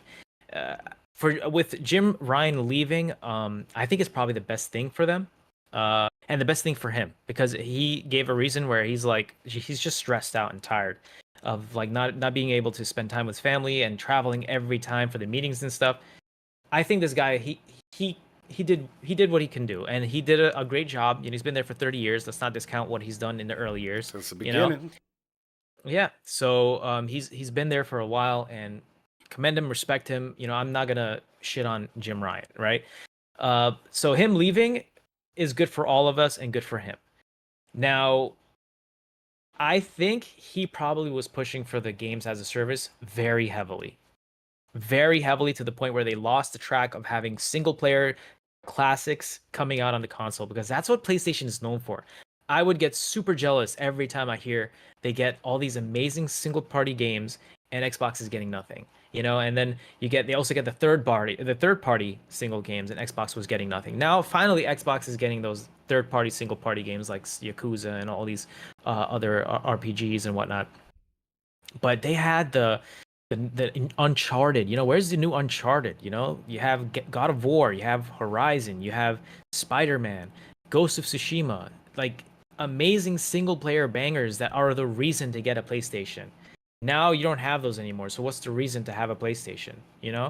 Games as a service, I don't fucking like it. Like I don't understand. I don't understand why they're pushing for that. Maybe it's because I'm an older player or something like that. But I want a game that gives me a complete experience, a nice story-driven experience where I'm just the player and I'm in control of the world, If there's an online component added to it, that would be awesome. That's fine. Uncharted did that and it was fun. I love the Uncharted multiplayer. I played the Uncharted 2 and 3 multiplayer like crazy. I touched the fourth one a little bit, but those were super, super fun. Last of Us had a great multiplayer aspect to it. I don't know why the fuck they fucked up factions. Like, why can't you just expand on that multiplayer that you had on Last of Us which was incredible. It They're was trying to new, unique, and monetize it, fresh. and they're finding out Yeah, it's hard. yeah. Then that's the problem, you know. So you think money got in the way of PlayStation really continuing the success that they had? I think yeah, I think that's what it is. It got in the way, and I think they're panicking a little bit because they're seeing now Microsoft is stepping up to the plate. And I'm gonna be honest, I don't know if you do stocks, but I was invested in Sony stock. I sold that shit and I bought into Microsoft because Microsoft now is playing the game where they know what they need to do, and I think it's a scary thing to think, but this might be their like going all in because it's now or nothing, you know? So they need to do something about it or it's going to be done. It's going to be gone. Xbox is going to be dead, right? So I invested in Microsoft because I do believe in what they're doing now, and they're putting a lot of that money into really waking Sony the fuck up. You know, like putting that fire under their ass. You know, because one of the things I really didn't like about Sony was the exclusives that they take away from Xbox. It's like, okay, you guys are great at building your own first party games, but now you're also taking like with Xbox back in the day. Remember Mass Effect and all this? It'd be like a year, you know, and like Oblivion and all the they will be exclusive for a year and then it'll come out on the PlayStation. But Well, PlayStation I now I is think Mass Effect and I'm pretty sure Oblivion was completely exclusive, wasn't it? no. It came out for the PS3 later, and I remember it had like issues. It was Oh, playing horrible on the PS3. It was a big. okay. I remember the big drama with that. Yeah, and then Mass Effect also same thing. It was a year exclusive. I think for the first one. I'm not sure, but I know they were Microsoft was during the 360 days. They were really killing it, man. They knew what they were doing, and they were getting the big games like exclusive. Sony's trying to do that now. I mean, they try to do it Starfield, but Phil Spencer is not letting that happen anymore. He's like, no, we're taking the whole company now because He you said, guys are, "No, no, no, no, no, no, no, no, no. yeah, Come on, come back here, real we're taking the whole company now. It's like quick." you guys done it enough times for us, you know. It's like, and they did. They really have been taking so many games from players where you have to only go on the PlayStation and play it. And I think that mentality is kind of old school. So I know Starfield is exclusive on the Xbox, but it's not just on the Xbox. It's on PC. It's on Game Pass. You could play it mobile. So in reality, if it weren't for Microsoft getting Starfield, we would have had Starfield only on PlayStation, you know? And that's what they're always been doing. And it's something that annoyed the shit out of me because I'm a big JRPG fan, and they've been taking those games away from us for a long time. And people are like, "Oh, just get a PlayStation." But I do have a PlayStation, but it's like you don't understand. I have a history on my Xbox now, and I like building up that library and those achievements, and kind of like just taking a look back. Sometimes I like to take a look and just see my history of games I played over the years, and it's kind of nostalgic. People don't understand that. It's like if it could come to Xbox, I would like it for Xbox. But Sony stops that, and they had a lot of great games. Final Fantasy, like 7. I mean, come on, right? Like, why would you do that, Sony? And it was supposed to be only a 1 year exclusive, and for some reason, it's magically exclusive for forever. Final Fantasy 16, another one. Like, what the fuck? Like, even Phil Spencer is like, they're working on it, and I'm pretty sure it's gonna come out sooner or later. But by that time, it's probably gonna be like too late because everybody played it. But it's whatever. Shenmue 3, that was supposed to be on the Xbox. I remember when I paid money to the Kickstarter, and I saw on their website they had the freaking Xbox Game Studios and it had the logos, PlayStation, everything like that. And once Sony found out about that, they're like, no, take that Xbox off because this is only coming out to Sony and it's never gonna come out on Damn. Xbox. So Shenmue 3 is still exclusive to Sony PlayStation. And it's funny because Shenmue 2 was exclusive to Xbox back in the day. And that's because they were Got supporting. people running And it's all just over the place. fucking yeah, it's a mess. It's a freaking mess, and we don't want to go through all that shit again. And Sony is just stuck in that old ways. I think they just need to concentrate on making their great games that they used to, and just build off of that. But I don't know. I guess we'll see how it goes, man. All right. Well, that was a very interesting way to put together the whole thought process on the future and what you're looking to see at a PlayStation and what you have seen from PlayStation. Yeah. Now I want to do the same Yep. thing for Xbox. So as of recent, because obviously we already talked about the past and you getting it and all that stuff. I now want to know what you thought about it from this year up to this point, and then the future.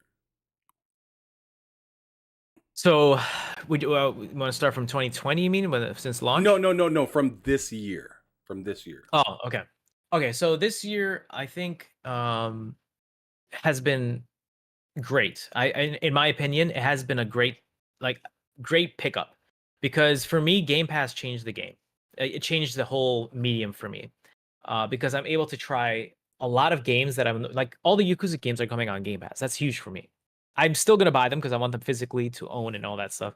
But I get to wait now. I get to wait until they're on sale, and I get to play it as soon as it comes out. I like saving money. I don't want to waste so much money on games that are probably going to be sitting on my backlog.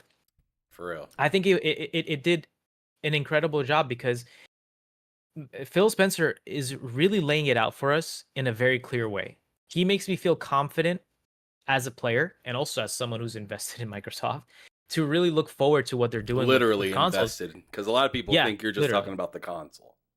Yeah, I'm literally invested in stocks in Microsoft. I sold all my Sony stock. I'm not even kidding. I had Nintendo, Sony stock. I sold it all. I'm truly I truly believe that we need to support our American companies because after I see what Sony's done and how they're like when all that I'm sorry I'm going off on a tangent here, but it'll be really quick. When the court documents came out and how Sony treats these companies and how it belittles them and acts above them, it kind of gave me a really bad light of Sony and how horrible they treat Microsoft, in comparison, and how Japan, like they have no chance at Japan. It's just so much when you read it. It's like it's really crazy. Like, and I was thinking to myself, like, that's true. Why are we catering to companies outside our own country? Where we're accepting everyone, but they don't accept us. They make it harder for us over there. Right. So it's not fair, But that's just something personal to me. I don't think that's something that everyone should agree with. It's just something that's personal to me because I feel like we need it. We need to have a foot in the gaming business because if Microsoft is done with gaming, America is done with gaming pretty much. It's like it's just going to be the Nintendo and Sony, and we need to have that foot in the door. We could do it. I believe Microsoft can do it. And they're doing a great job. I think Phil Spencer has been really laying it out for us, putting a lot of great games on Game Pass, really going forth to add huge amounts of value into Game Pass. I know it's just constant. People, purists are probably going to be like, oh, yeah, it's just Game Pass. But, like, what about Xbox, But now Xbox is Game Pass. They're synonymous. Right. So whatever he's doing for Game Pass is going to benefit Xbox. And I think it's just amazing. And with the ABK deal, which is about to close, we have one more week until the deadline on October 14. Hopefully the FTC just sits down and stops wasting our tax money on this bullshit and let it go through. We have a great contender against Sony. We finally have a contender who can do some damage in the competitive space.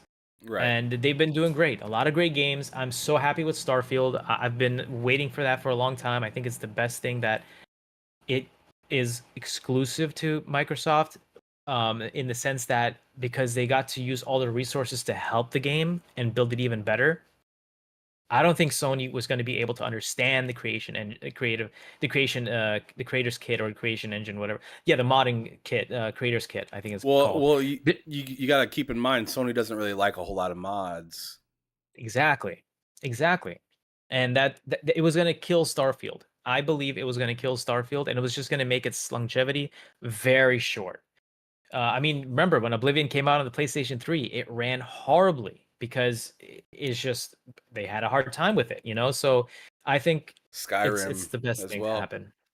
Oh yeah, Skyrim too. So I think it's the best thing, and I think that's probably the best additions on Game Pass for me. And now we have Forza coming out, so the games are finally looking up, and I'm really excited to see what's coming next. I mean, we have Avowed to look forward to. Redfall was pretty bad, but it's still something for somebody to enjoy. I'm pretty sure there's people out there who are enjoying it, right? So it was a I've slow actually burn. said this: But if they have one bad game but drop 4 every year, I'm happy. I'm with you on that. That's perfect. I don't mind that at all. I don't mind that at all. You I know, mean, because you're I'd gonna, rather them not, but I'd rather them not yeah, have a bad game. But if they have 4 games and one of the 4 is not that great, I'll yeah. be fine. Well, to be honest with you, Redfall is a broken game. It's not like necessarily well, you could have it. People consider Starfield a bad game because it's not their type of game, but it's a good game, you know. But it's not broken. You know, Redfall was broken. So if they're gonna That's a really, fact. hopefully they don't. Yeah, hopefully they Didn't don't matter what release setting you broken put it on, it games. was broken. Yeah, It yeah. was So broken. yeah, I would be down for them to release 4 games a year. Hopefully none broken. One bad game, yes, okay, fine, because that's relative to anyone, you know. But a broken game, I think hopefully they just leave it at Redfall. Facts. Yep. Make it 3 games and save the broken one until it's fixed, and make it a Yeah, 5-game year or something. I don't know. yeah, But okay, so this is going to help us merge into the next topic. One of the last topics that we really got. You do your, on the street thing, yeah, right? Where you like to talk to people IRL, right?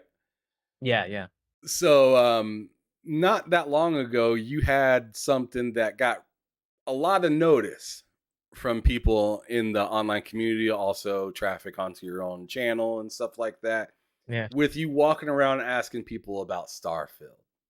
Yes. What was that like? And I tell you, that last dude had me cracking up that was on the phone while he was smoking a blunt. I was like, oh Yeah, my God, this dude is yeah, so New York right now. yep. I love that's New York for you.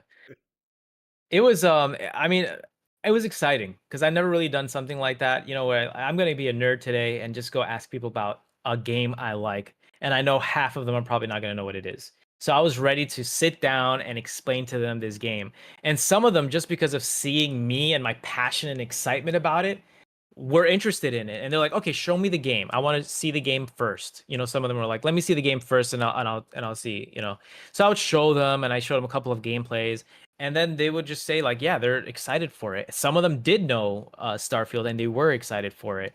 So it was kind of like a 50-50 thing, and it turned out really cool. People were really awesome. They were vibing with me, and I'm also interviewing people who are, you know, from around NYU. So they're all artists, and they all appreciate, you know, creation and you know, and just art in general. So it was very easy to kind of get them to look at the game and see it and tell me if they like it or not. And they were being very honest. You know, if nobody out there told, I know people are like, oh, he edited it this way, he paid them to say this. No, I didn't pay any person, anybody, a single penny. They all agreed to be a part of the interview. A good portion of them knew what Starfield was. They were just awkward on camera.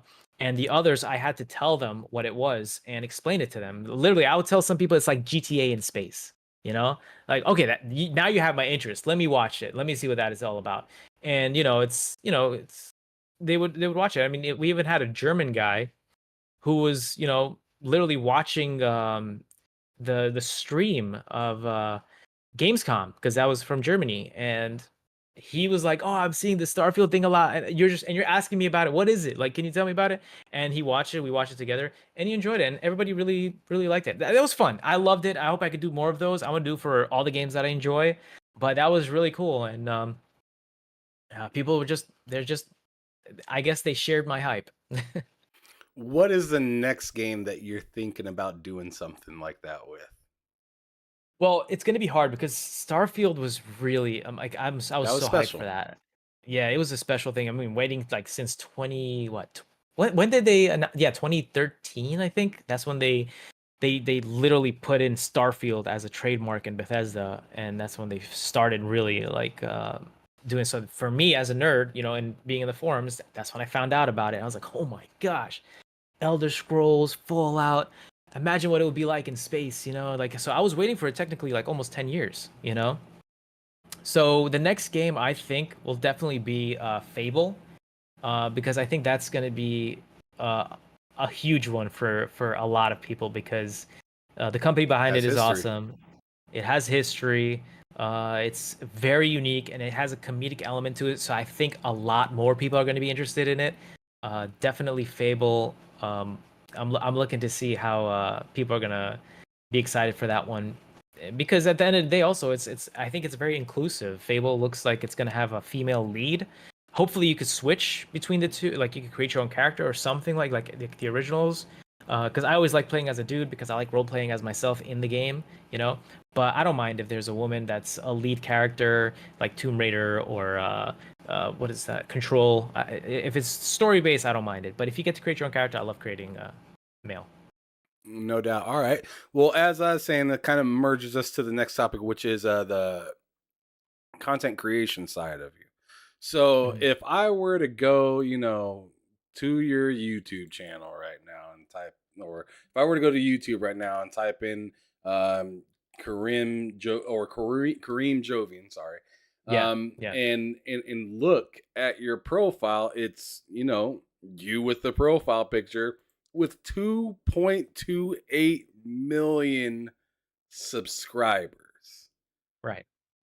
I want to go all the way back when there was 5 subscribers. And I want to Oh man. ask you, what the heck did you do Yeah. to grow? And, you were telling me, in what we call the green room before the show, Mhm. I was always into gaming and making gaming content, but things didn't always happen the way. I did some other stuff, came Yep. back to it. So I kind of want to get into that. Tell me about what it was for you jumping into it and then some of the maneuvering you had to do to get to where you are Mhm. here today. Right. Well, it was a trek, man. I've been on YouTube since before it got acquired by Google. It was just something fun me and my friends would do to make funny sketch videos, comedy videos that I'm glad are off the internet because they're very embarrassing and I would be canceled for if they got leaked. So they're all gone, deleted. I'm glad that's over. But I started taking it seriously around 2009. I was doing sketches, I was doing comedy videos, stuff like that. It was doing pretty decently. I built up like a good following, but then what really took me off was when I started doing more videos based on my culture and religion. So I'm from an Egyptian background and I'm Muslim, so I did content based on that, and there was no niche for that. So I fit a niche that was not that nobody was doing at the time, and that's what really grew me because they didn't have you know a lot of these Middle Eastern viewers and Muslim viewers didn't have someone like me on YouTube.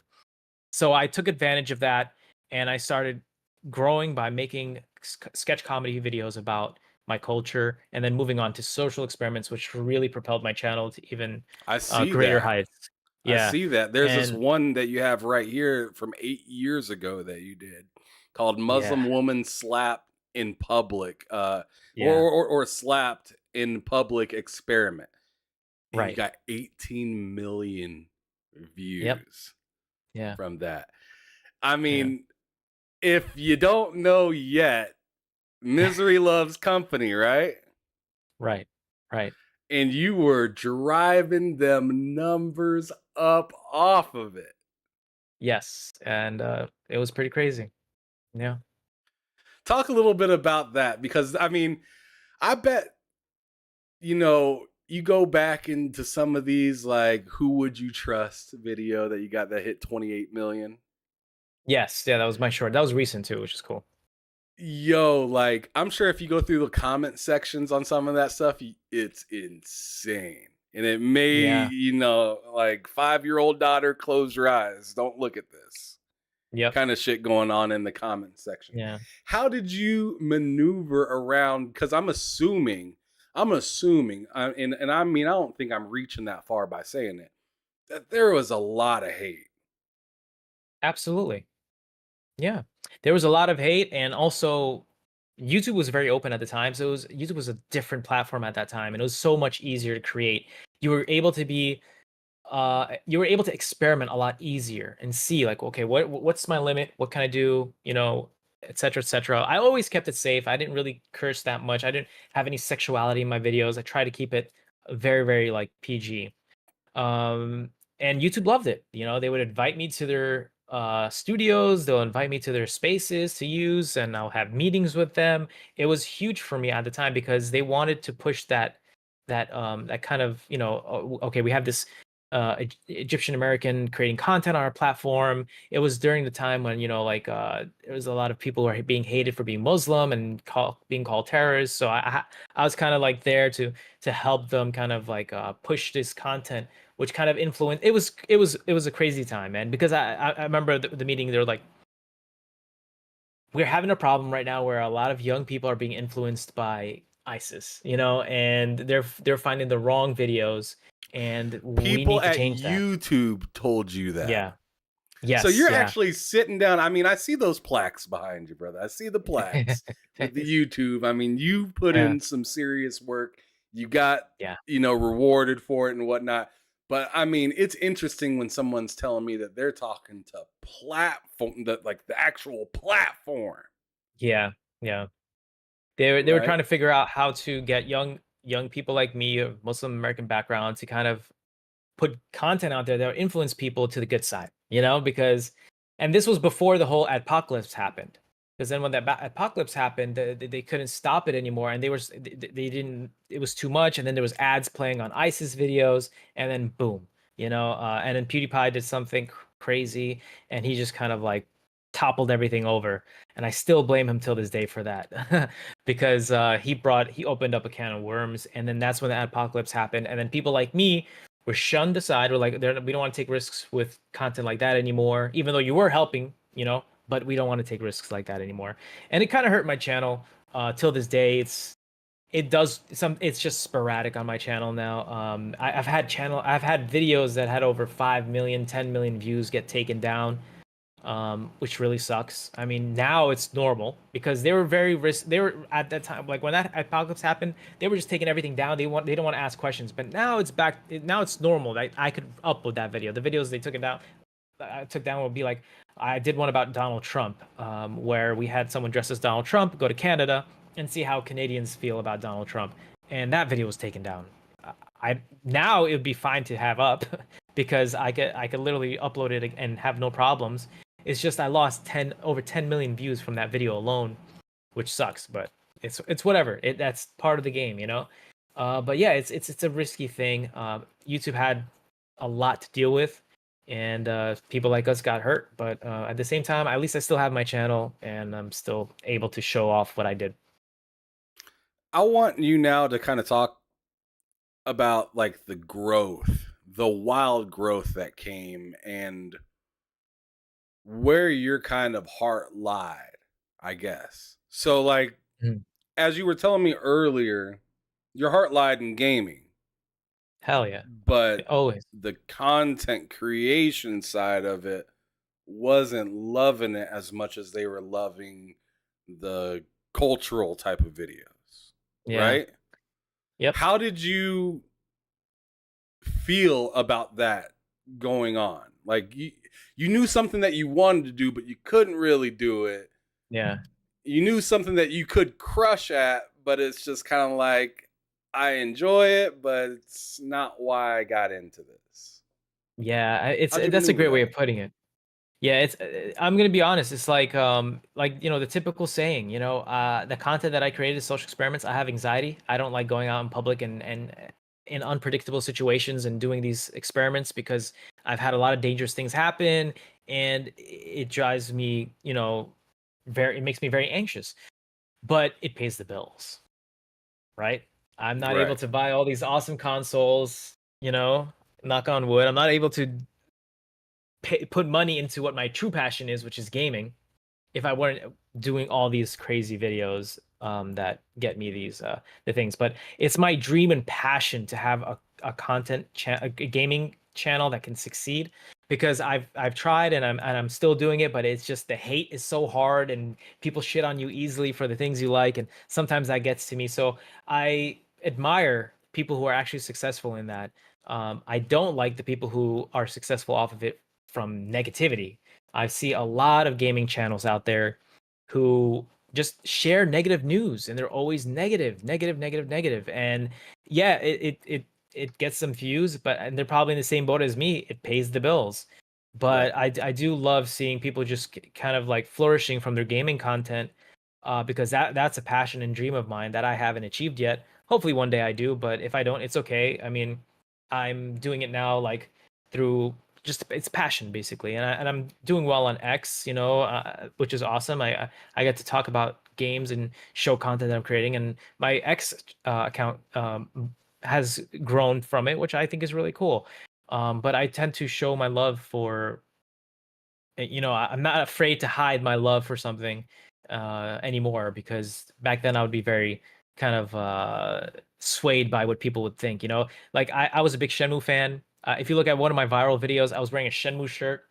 Nobody knew what the fuck that was, And in the top link in the description, I was like, vote for Shenmue, let's get Shenmue 3. And the video went viral for other reasons, and then people were like, and I was hoping that, I would kind of like push people into the gaming stuff. But it was good. I had Twitch. I had a Twitch. I still have a Twitch. I've managed to get a good small gaming community. I just haven't had the time to really push forth a gaming content channel, and I'm gonna keep trying. But man, like for people like you and others who have this everything just set up gaming wise, it's so awesome. I kind of envy it a little bit, but it's fucking dope. You guys are doing great stuff. Hey, we're doing our damn best with what we got, bro. Trying to make it happen. But now I'm kind of curious from, you got big in everything through all the stuff that you were doing. I want you to explain now the remaneuver that you're trying to do, because it seems like you're trying to maneuver back more into gaming. And I mean, if I'm being real, you could see the difference between your gaming content numbers and the other numbers that are on your channel, right? How do you feel about that? Is that something that you're just going to keep trying to tap into on this channel? Or are you going to make like a separate channel for it? Or like how does somebody like you that's reached this level kind of rebrand a little bit into, this was this was what I did, but this is who I am? That's a really good question. So what I'm doing is that my main channel is still going to remain my main channel, where I do interviews asking people questions about just everyday topics, everyday feelings and emotions. So that's going to stay the same way. I'm not going to add gaming content to it. Because even the algorithm is not going to understand it, because the algorithm is like, hey, you were doing this kind of stuff, like why is all of a sudden you doing this? So I mean, the algorithm is already having a hard time with my videos now as it is on my main channel. I don't know what happened ever since I got monetized through shorts. The views just kind of stumped, because I was killing it with shorts before I got monetized, which is weird. That's just some YouTube shit. But I have a gaming channel. It's called Karim Jovian Games. I've had it for a while. I started it around the cyberpunk hype. But I haven't uploaded it on it a lot, so that's what I need to do. I just need to focus. I think I need that that focus and that tenacity to really just go forth on creating content. I just don't know what to do. I don't know what people like. I don't know what they want to see. Should I talk about what I like? But if I talk about what I like, I know that's not gonna blow up or anything like that. How can I combine that, like with the stuff I like with stuff that can kind of like, blow up and pop? So I just saw that, I gotta find my niche on that. I don't know. It's really, really complicated, but it was blowing up during Cyberpunk days. I was doing so well. Each video, I just made the channel, and each video was like making like 10,000 views or whatever for my Cyberpunk stuff, because I got lucky. I got the game a week early before it came out. But then CDPR, they did some fucking messed up shit. They striked my channel, and when they striked my channel, I couldn't upload for a week.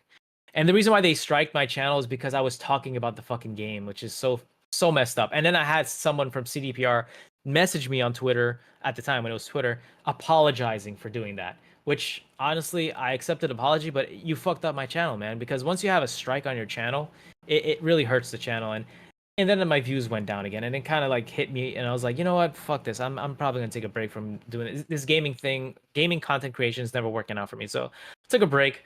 But now on X, I think it was just a new outlet. I was like, okay, Elon Musk is now creating this thing where you could have monetization on it, content creation. You can upload videos. You can Kind do of like this, a you can do that. reset.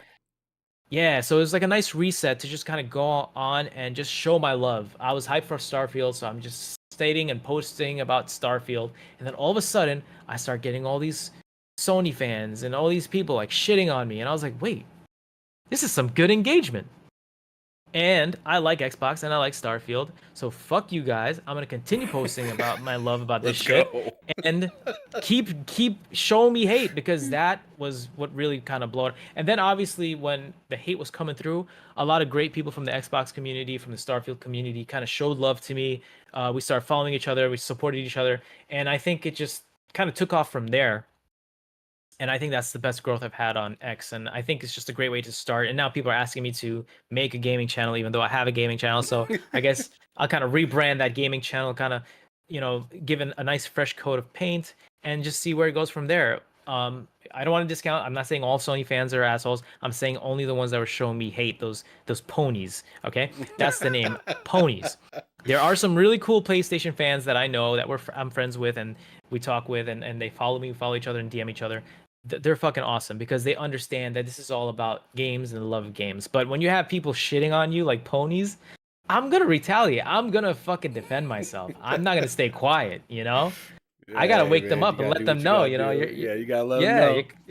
You gotta yeah, let them know. so But in the yeah. chat, you guys, if you could support him going ahead, that'd be fantastic. I went on ahead and spammed his gaming channel 3 times in there. So if you can click Appreciate it, man. that Thank you. and go hit the subscribe button, that would be phenomenal. That helped this brother out. I mean, I understand he has a ton of subs on his, on his main channel, but Yeah. he's trying to. I mean, this is what he loves doing right here. Is the Yeah, gaming yeah. thing and They're stuff not like the main that. channel's not gonna understand it. Believe me, I'm gonna. It's and my it's the views are dead there too anyway, so it's not gonna make a difference. But It's 2 million subs over 10 years, man. So I most of mean, them that's probably, yeah. that's a lot though, bro. That's a lot. It is, yeah, yeah. But yeah, if y'all can go on ahead and go over there and hit that subscribe button for my boy Kareem right here, that'd be phenomenal. All right, but Thank you, now appreciate it. now what I wanted to do real quick is a little bit of homage uh, um, that I like for my guests to do whenever they come onto this channel for Behind Them Sticks for the first time. So I want you just to, rattle off some names or some people that were very influential to not Mm. only, your content and whatnot, but just to you personally. Some people that Uh, you like are happy to throw out and say, yo, if it wasn't for this person, I wouldn't be doing this right now, kind of stuff. it's a good question. To be honest with you, I mean, I built a lot of this, like the YouTube thing myself. But I couldn't be here without a lot of people who helped me and pushed me to do so, and motivated me to do so. Because at the end of the day, I was the one sitting late nights editing, going out filming the other day when people had work, people were going out and partying. I was always out there trying to film and think of ideas to kind of grow my channel. So I thank my friends, of course, and my family. But my inspirations, every time sometimes I'm down, things are not going my way. I would just go open up my Instagram, and Hideo Kojima, I would be on his page, and he motivates me because he also, you know, he's, he's a creator, and I try to always find the similarities of creation, even though sometimes the content I create can be kind of asinine or childish, but at the same time it had important aspects to it. Social experiments had an awareness aspect to it. So Right. I just looked at my idols, man. I looked at my idols like Hideo Kojima. I open up his account and I see him, and it gives me like a huge amount of confidence that I'm gonna complete what I'm set out to do today. And um uh, whether it goes good or bad, at least I did it, you know.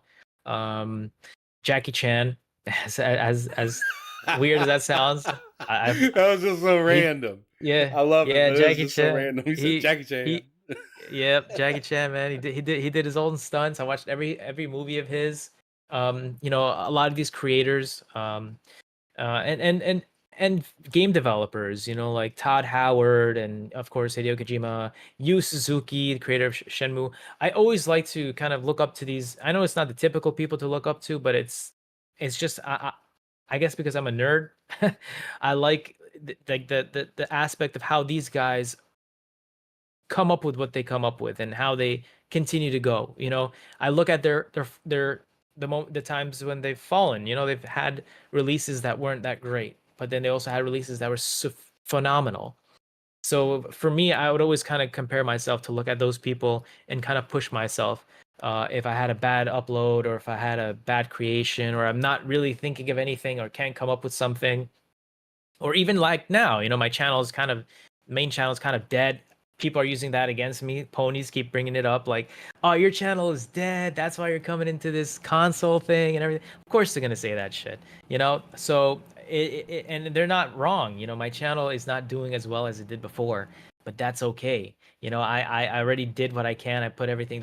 I'm at the algorithm's mercy, you know. But at the end of the day, I'm still gonna do what I want to do and push forth, and and as long as I love it and it makes me happy, I'm not gonna stop. You know, that's the most important thing. That's a fact. I mean, and it's awesome to hear that, like, even with some shortcomings, you still find ways to prevail and progress, continue to Yeah, get better definitely. in like in another aspect that you found, you know, some faulties in yesterday. You know, try to Yeah, fix it up, patch it up, and get it out. All right, so now we're, you know, we got about 7 minutes left because I want to hit you sure. with some of these quick hitter questions before we get up out of here. But I also Let's want to do it. Yeah. respect your time so you're not here for 3+ hours or whatever. Don't worry about Um, it. it's almost at that 2 hour mark, and that's usually when I like to try to start slowing things down if I can. So Sure. I got these quick hitter questions that I ask everybody that comes on just because their answers are always different. So the first one I'm going to hit you over the head with is what was or what is currently a genre in video games that you're not really a big fan of or don't like at all? Sports. Sports. I'm sorry. Sports, I don't just in like. general. Yeah, I don't like sport games. Like, you know, the basketballs and the footballs. They're fun, but it's just not something I would find myself sinking in too many hours. I'd rather just go outside and play them. I want to do Did something I you can't do in ever real life. did you ever get down in like the arcade sports games back in the day, like NBA Jam and stuff like Hell yeah. that? And I was just gonna say, yeah, NBA Jam. I had it for the Sega Genesis too. NBA Jam was my favorite. Blitz. Remember NFL Blitz? Oh That was yeah, another big one time. I loved. Yeah, so those are my favorite. The arcadey types, you know, where it's just kind of wacky but fun. Completely Those fake. those are like completely fake. Yeah, like, you know. Yeah, no doubt. Okay, makes sense. So no sports for Kareem. Um, Yeah. Next one I want to ask you is, what are the best 3 games that you've played in the last year? 365 days. So not the beginning of this Oof. year, but dating back to October 5th of 2022. What are the best 3 games that you've played up to now? That is a really good question. What the first one for sure? I don't know if that counts, but Ghost of Tsushima because I was playing that last year. I don't know if it released No, at no, that no, around no, that no. time. Like I said, these are games that you played, not that have Oh, okay. released. You just played. Yeah, Ghost of Tsushima for sure. That was number one. Number two, Judgment. Judgment. And then number three,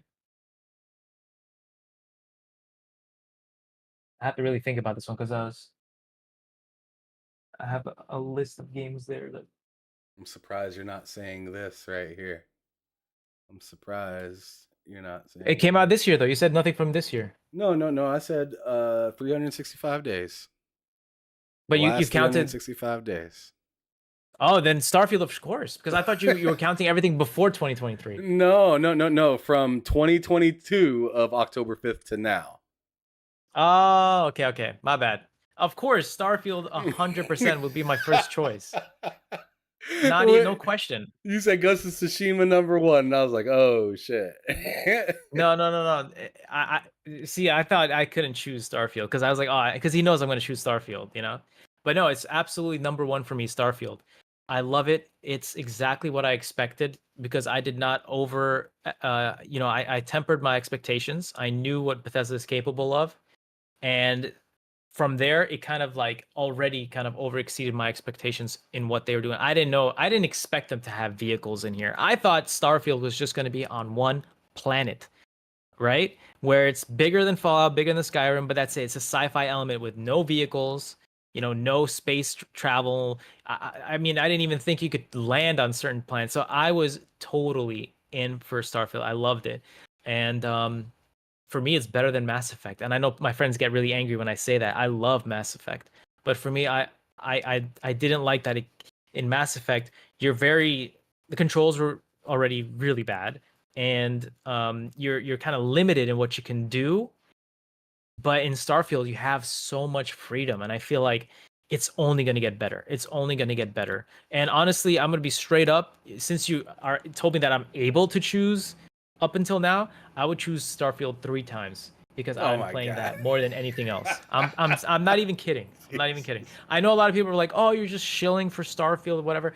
They're not giving me shit. They didn't even give me free stuff. I asked Bethesda if they could please send me like a care package or something, and they totally dubbed me. And that's okay. I don't mind. I still love them. I love what they're doing, and I see what Todd Howard is trying to push because we don't have anything like Starfield right now. Yeah, people are going to say No Man's Sky, but I mean, you guys were complaining about Starfield that it's like No Man's Sky, and now that it's not like No Man's Sky, you're saying No Man's Sky is better. No, I think No Man's Sky is great for what it is. It's a great travel simulator, exploration simulator, but Starfield is just a full game. You have story, you have characters, you have exploration, you have customization, you have your ship, you have all this, and this is just the beginning. And I just feel, of course, I'm gonna be honest. I'm not gonna be completely off here and be like, oh, it's the perfect game. I still think Starfield is a 10/10 for what Bethesda delivered. If you compare it to their other games, it is a 10/10. What I would like, and I honestly would have thought would be awesome, is I thought it was going to be every system is its own huge instance where you can travel with your ship to other planets. Every system you have to like download, there has to be a loading screen between every system. I didn't expect it to have a loading screen between every planet, but modders are working on fixing that where it's going to kind of hide that and make it seem more seamless. So I'm happy with that. That's the only gripe I probably have with Starfield, and also because there's no mini games. I would like to have a lot of mini games in a Bethesda game. Where's the fishing? Where's all that awesome stuff? So I would like to see that in Starfield. Yeah, you bring up a good point. I'd like to see some of those mini games in there too. Just some stuff that you can just screw around and do and kind of some time wasters, right? Yeah.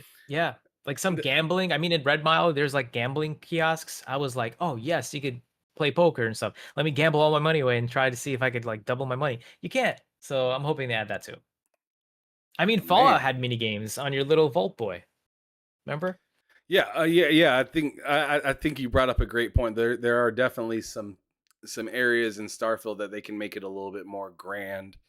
Yeah. I mean, that's what made games like Shenmue so special, right? Right. Is because I mean, I'm sitting over here doing the main mission and I'm figuring out, oh man, like I'm in game time 5 hours away from what I need to be doing. What am I going to do to waste the time? I don't want to run all the way back home and go to sleep. Instead, I'm going to play darts or Space Harrier or Hang On or just something random in the arcade that's in the game, which was nuts. They continue to do that with like Yakuza games and stuff like that now. But right. I was just gonna say, I'm telling you, you gotta try Yakuza. They added a lot of great mini games in there. Yeah, I know they got start with Yakuza 0. They got Outrun. They got Yakuza Fighting 0, Vipers. They got Outrun. Yep, Outrun. They got Space Harrier. They got Fighting Vipers. It was just a 3D Sega Saturn game, fighting game that was made by AM2 Yu Suzuki back in the day. They got Virtua Fighter, the full 3D fighting game in there as a mini game. So you sit down in the arcades and play that. They got Cranes. Like they went all out with the mini games, and I got spoiled. So I would love to see some mini games start because I loved how Fable. Remember Fable had so many card games and mini games, right? I used to Witcher chop wood and just make yeah. a ton of money. Just man. I used to do doing that stupid card shit like that. I used to do that card match game in Fable where you got to match two cards. That Right. was so fun. Oh my gosh. And Witcher 3 has a full-blown card game that you could collect from other people around the world. Like even Star Ocean 6 had that. I don't know if you played that, where it's like you have these little amiibo like character pieces in a board game where you get to verse people around the universe. And you find all these rare little amiibos, like kind of like cards that you would use in your board to fight other NPCs. And I was like, oh my gosh, Starfield has to have this because they have board games, and there was the leak of board games. Remember that? Right. So hopefully we get some mini games. That would be bigger than anything. I really don't care about the space travel loading screens. Give me some mini games and then vehicles. And well, I'm interested in what you're saying as well, because keep in mind, if you got the early edition of it, it came with the first DLC. And I'm wondering what's all going to be included in this DLC. I'm sure there's going to be, some more story kind of stuff to do in the game. And more mechanics. They're always known for adding new mechanics, which is awesome. Exactly. And that's what I was kind of getting at right there too, is like I wonder how much different your character will be able to be throughout it. I mean, look at just the lifespan of a game like Skyrim. Go all the way back to when it dropped, and now look at all the stuff you can add or do to it that just Bethesda did alone. Right. And then you throw and add the mods on top of it. It's insane. It's gonna be completely different. It's gonna be completely different. I'm telling you, it's gonna be a completely different game. Give it a couple of years. I just saw a mod, like an interview with modders, and what they're literally talking about right now will blow your mind. They're figuring out a way to get rid of loading screens and make it so seamless. They're already working a way to have all the doors open in the world of like Neon, so you don't have to load into stores. Like once these mods and they figure it out and they get it, it's gonna make Cyberpunk look like nothing, and I'm standing behind that.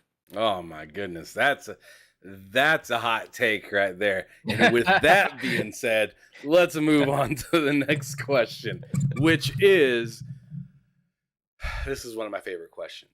What is your favorite studio, and what game best represents that studio? Damn, that's a hard one. Well, I'll name my favorites and then I'll choose the best one out of that. Okay. So Ryoga Gotoku Studios, obviously the creators of Yakuza series. Bethesda. We all know Bethesda Game Studios. Rockstar. Like, just you can't go wrong with that. And I think Nintendo probably can count there too. If I had to choose out of all of them, man, it's a really hard one. Because I would get stuck between, because I really love Ryoga Gotoku. Like I just love, their games and everything. But then Bethesda gives you the freedom, and then Rockstar just gives you the fucking quality with their games. Is just so detailed. But if I had to choose, I'm going to choose based on what I continue playing. And since I'm still playing Skyrim till this day, I would say Bethesda. And that's Skyrim, the game that I think best encompasses that.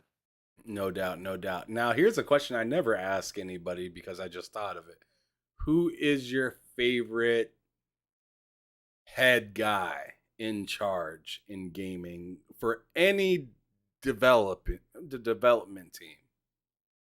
Who's your favorite? That would be Yu Suzuki, the creator, director of Shenmue. Yeah, because Shenmue is one of my favorite games, man. I thought you were gonna say Kojima. I love Hideo Kojima, but I'm gonna be honest. I know a lot of people are gonna probably get angry at me for this, but I feel like he lost like his touch. And when I say that, it's not You got because the his Death games are Stranding bad. shirt right now. What's going on here? I know, but like I'm gonna say why, and maybe people will agree with this. I just hated when he started going towards getting Hollywood actors for his games and trying to be more of this Hollywood-esque. I've talked to and I've had some talks with old voice actors, old people who used to work with him, and he would never meet up with them, man. He would never really be face to face with them. He I don't know what it is, and I don't want to say that he is like or like he's like an overlord or he looks down on them or whatever it is, but it seemed like that. It seemed like he just want to go get those Hollywood actors, get that face, the Norman Reedus and that lady from Bionic Arm and and the fucking mess of MGS5 where he went and got Kiefer Sutherland, destroying one of our iconic characters, Snake, and not having the original voice actor. It's from there, it's when I started losing interest. I love Hideo Kojima to death. His games will always be amazing. His ideas, his mind, it's something that needs to be preserved, and I love him for it.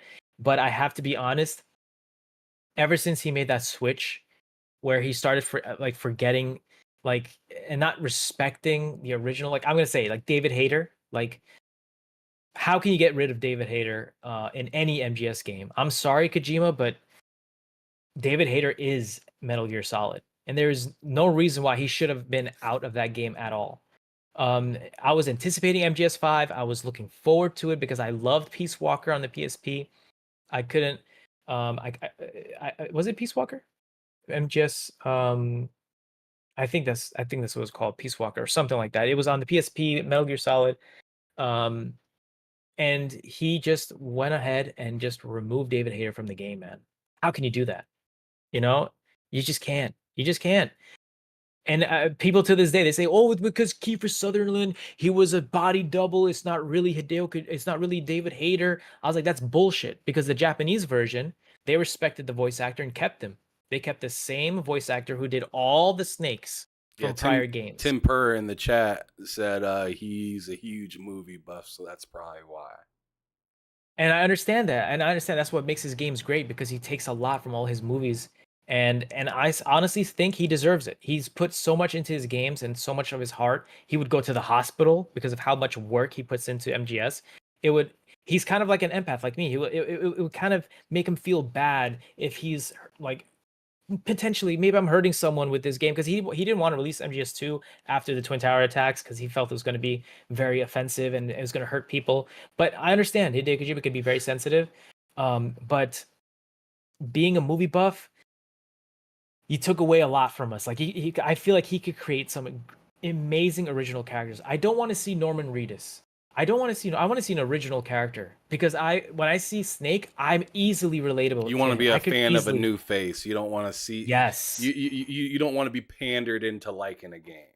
Yes, I want I feel to because that video game character is so much more easily to relate to than Norman Reedus. Because when I see him, I think Walking Dead. Like Right. okay, Boondock Saints. Okay, that's awesome. But like Facts. Snake is Snake. Boondock He Saints lived that. I feel like freaking nuts. It is. Yeah, it's an amazing film. Yeah, and I understand. Hideo Kojima deserves it. If he wants to do that, he could do it. He could do whatever he wants because he deserves it. He really killed it for us. But I'm hoping one day, because he loves Starfield and he got it and he wants to create a space RPG one day. Not an RPG, but a space game one day. I would love to see what Hideo Kojima can do. But just please, for the love of God, if you want to have actors, have them on the side. Have the main character be original. And I would love it because MGS5 was a mess. And it just shows because he lost the plot of Metal Gear Solid with MGS5 when he got Revolver Ocelot, one of the most craziest, wackiest, memorable characters, to be voiced by Troy Baker, only to be like a normal dude. It was so fucking weird. It was like, that's not Revolver Ocelot. Why is it all of a sudden he's the level-headed guy? He's the most calm person in this game, and it was just so weird.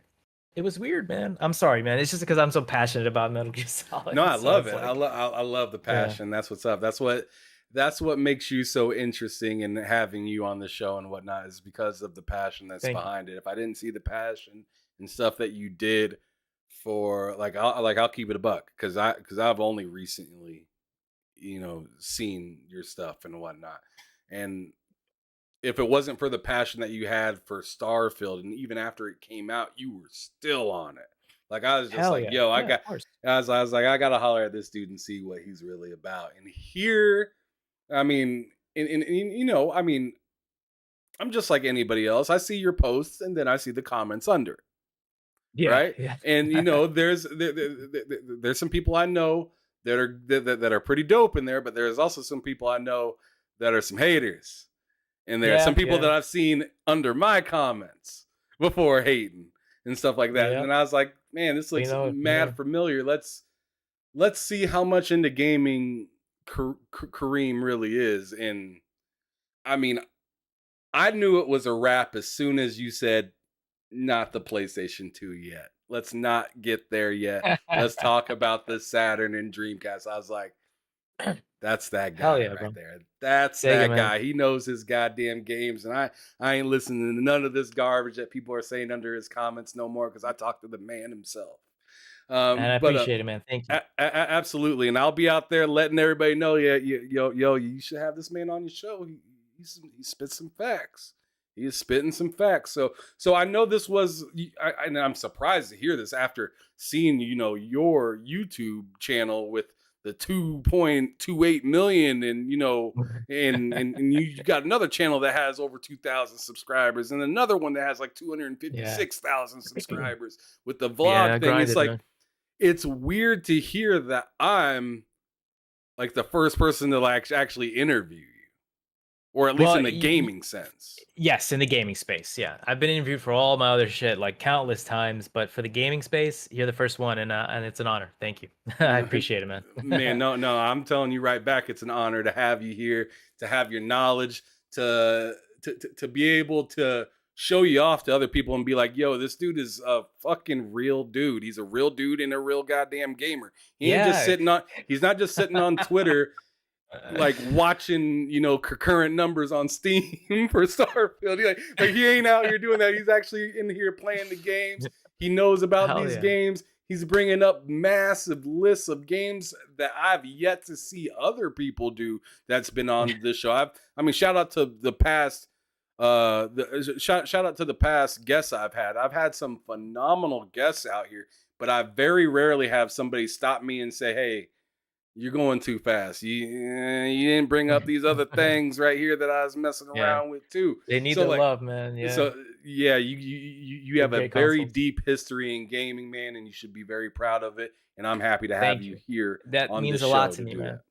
Because people think I'm an AI. They think I was fake. They think I was just kind of going with it. I was grifting and going with the flow. No, man, I have a lot to say, and I'm finally saying it. And because it's clicking with people doesn't mean I'm fake or anything like that. And now I'm proving people I'm not an AI, so they thought I was like a bot or some shit, but some crazy fucking shit, man. It's people come up with.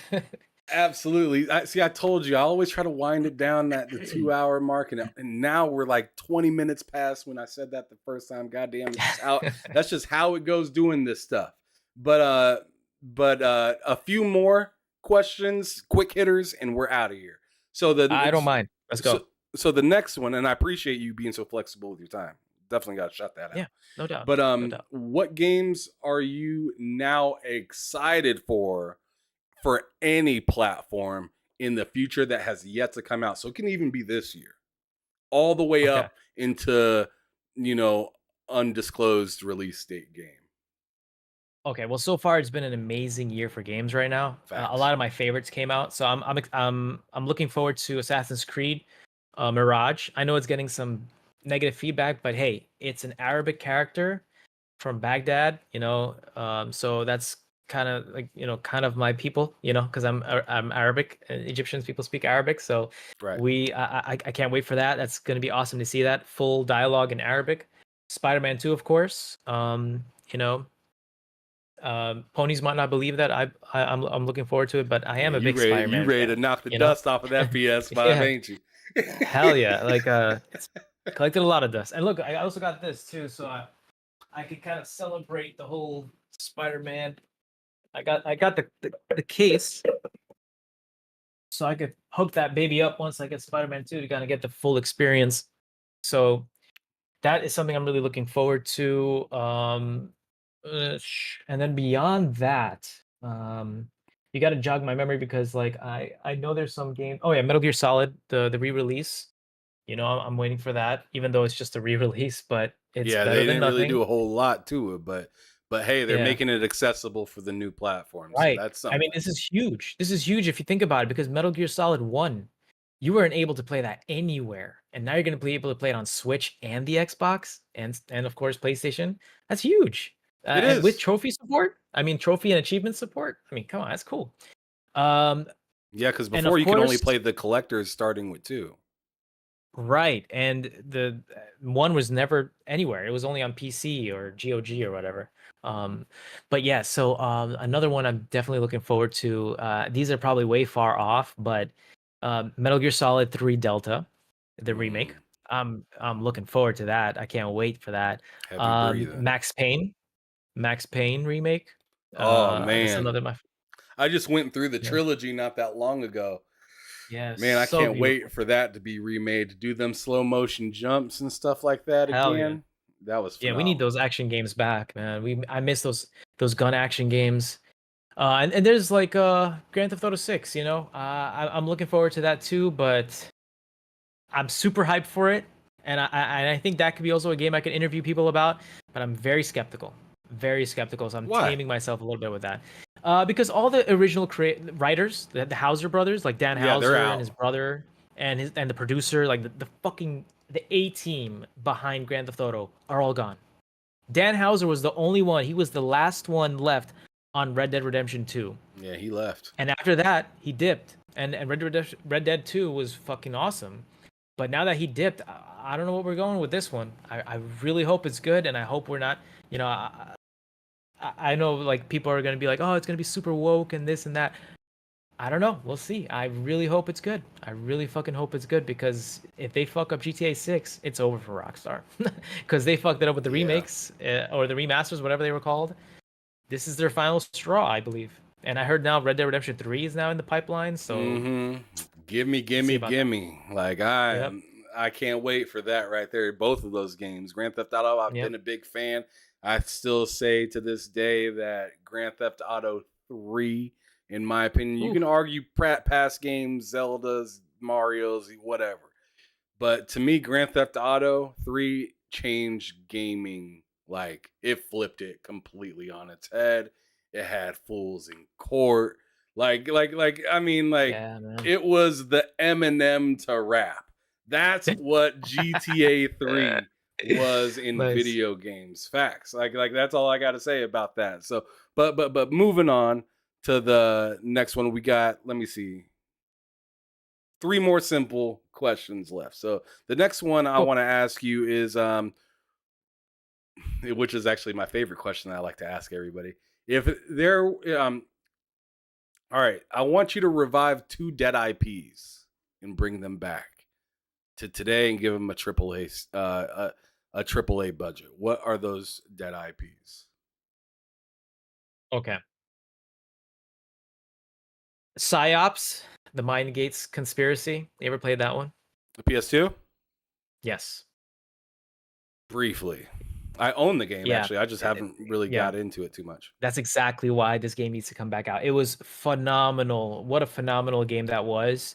It was by Midway, and you know Midway died out at the I time. love They, Midway.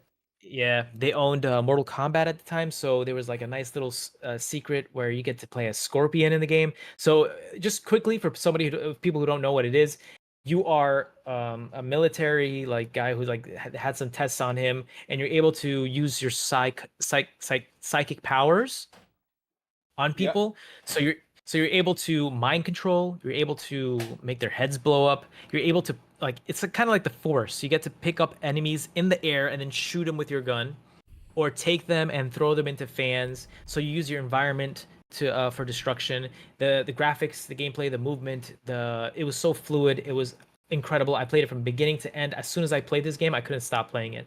So that's one game that needs to come back with a AAA development. And also, they had an awesome song by the band Cold. They're called Cold, Right. and it was an exclusive song just for the game, and it sounds so good, and you can't find it anywhere else. They went all out for this game, and it was sad that it did horribly, but that is a game you guys need to look at. PsyOps, the Mindgate Conspiracy. Really, really cool. Uses physics, and it's like basically you're like Darth Vader with a gun, and you get to use the Force. That sounds Um, awesome. Yeah.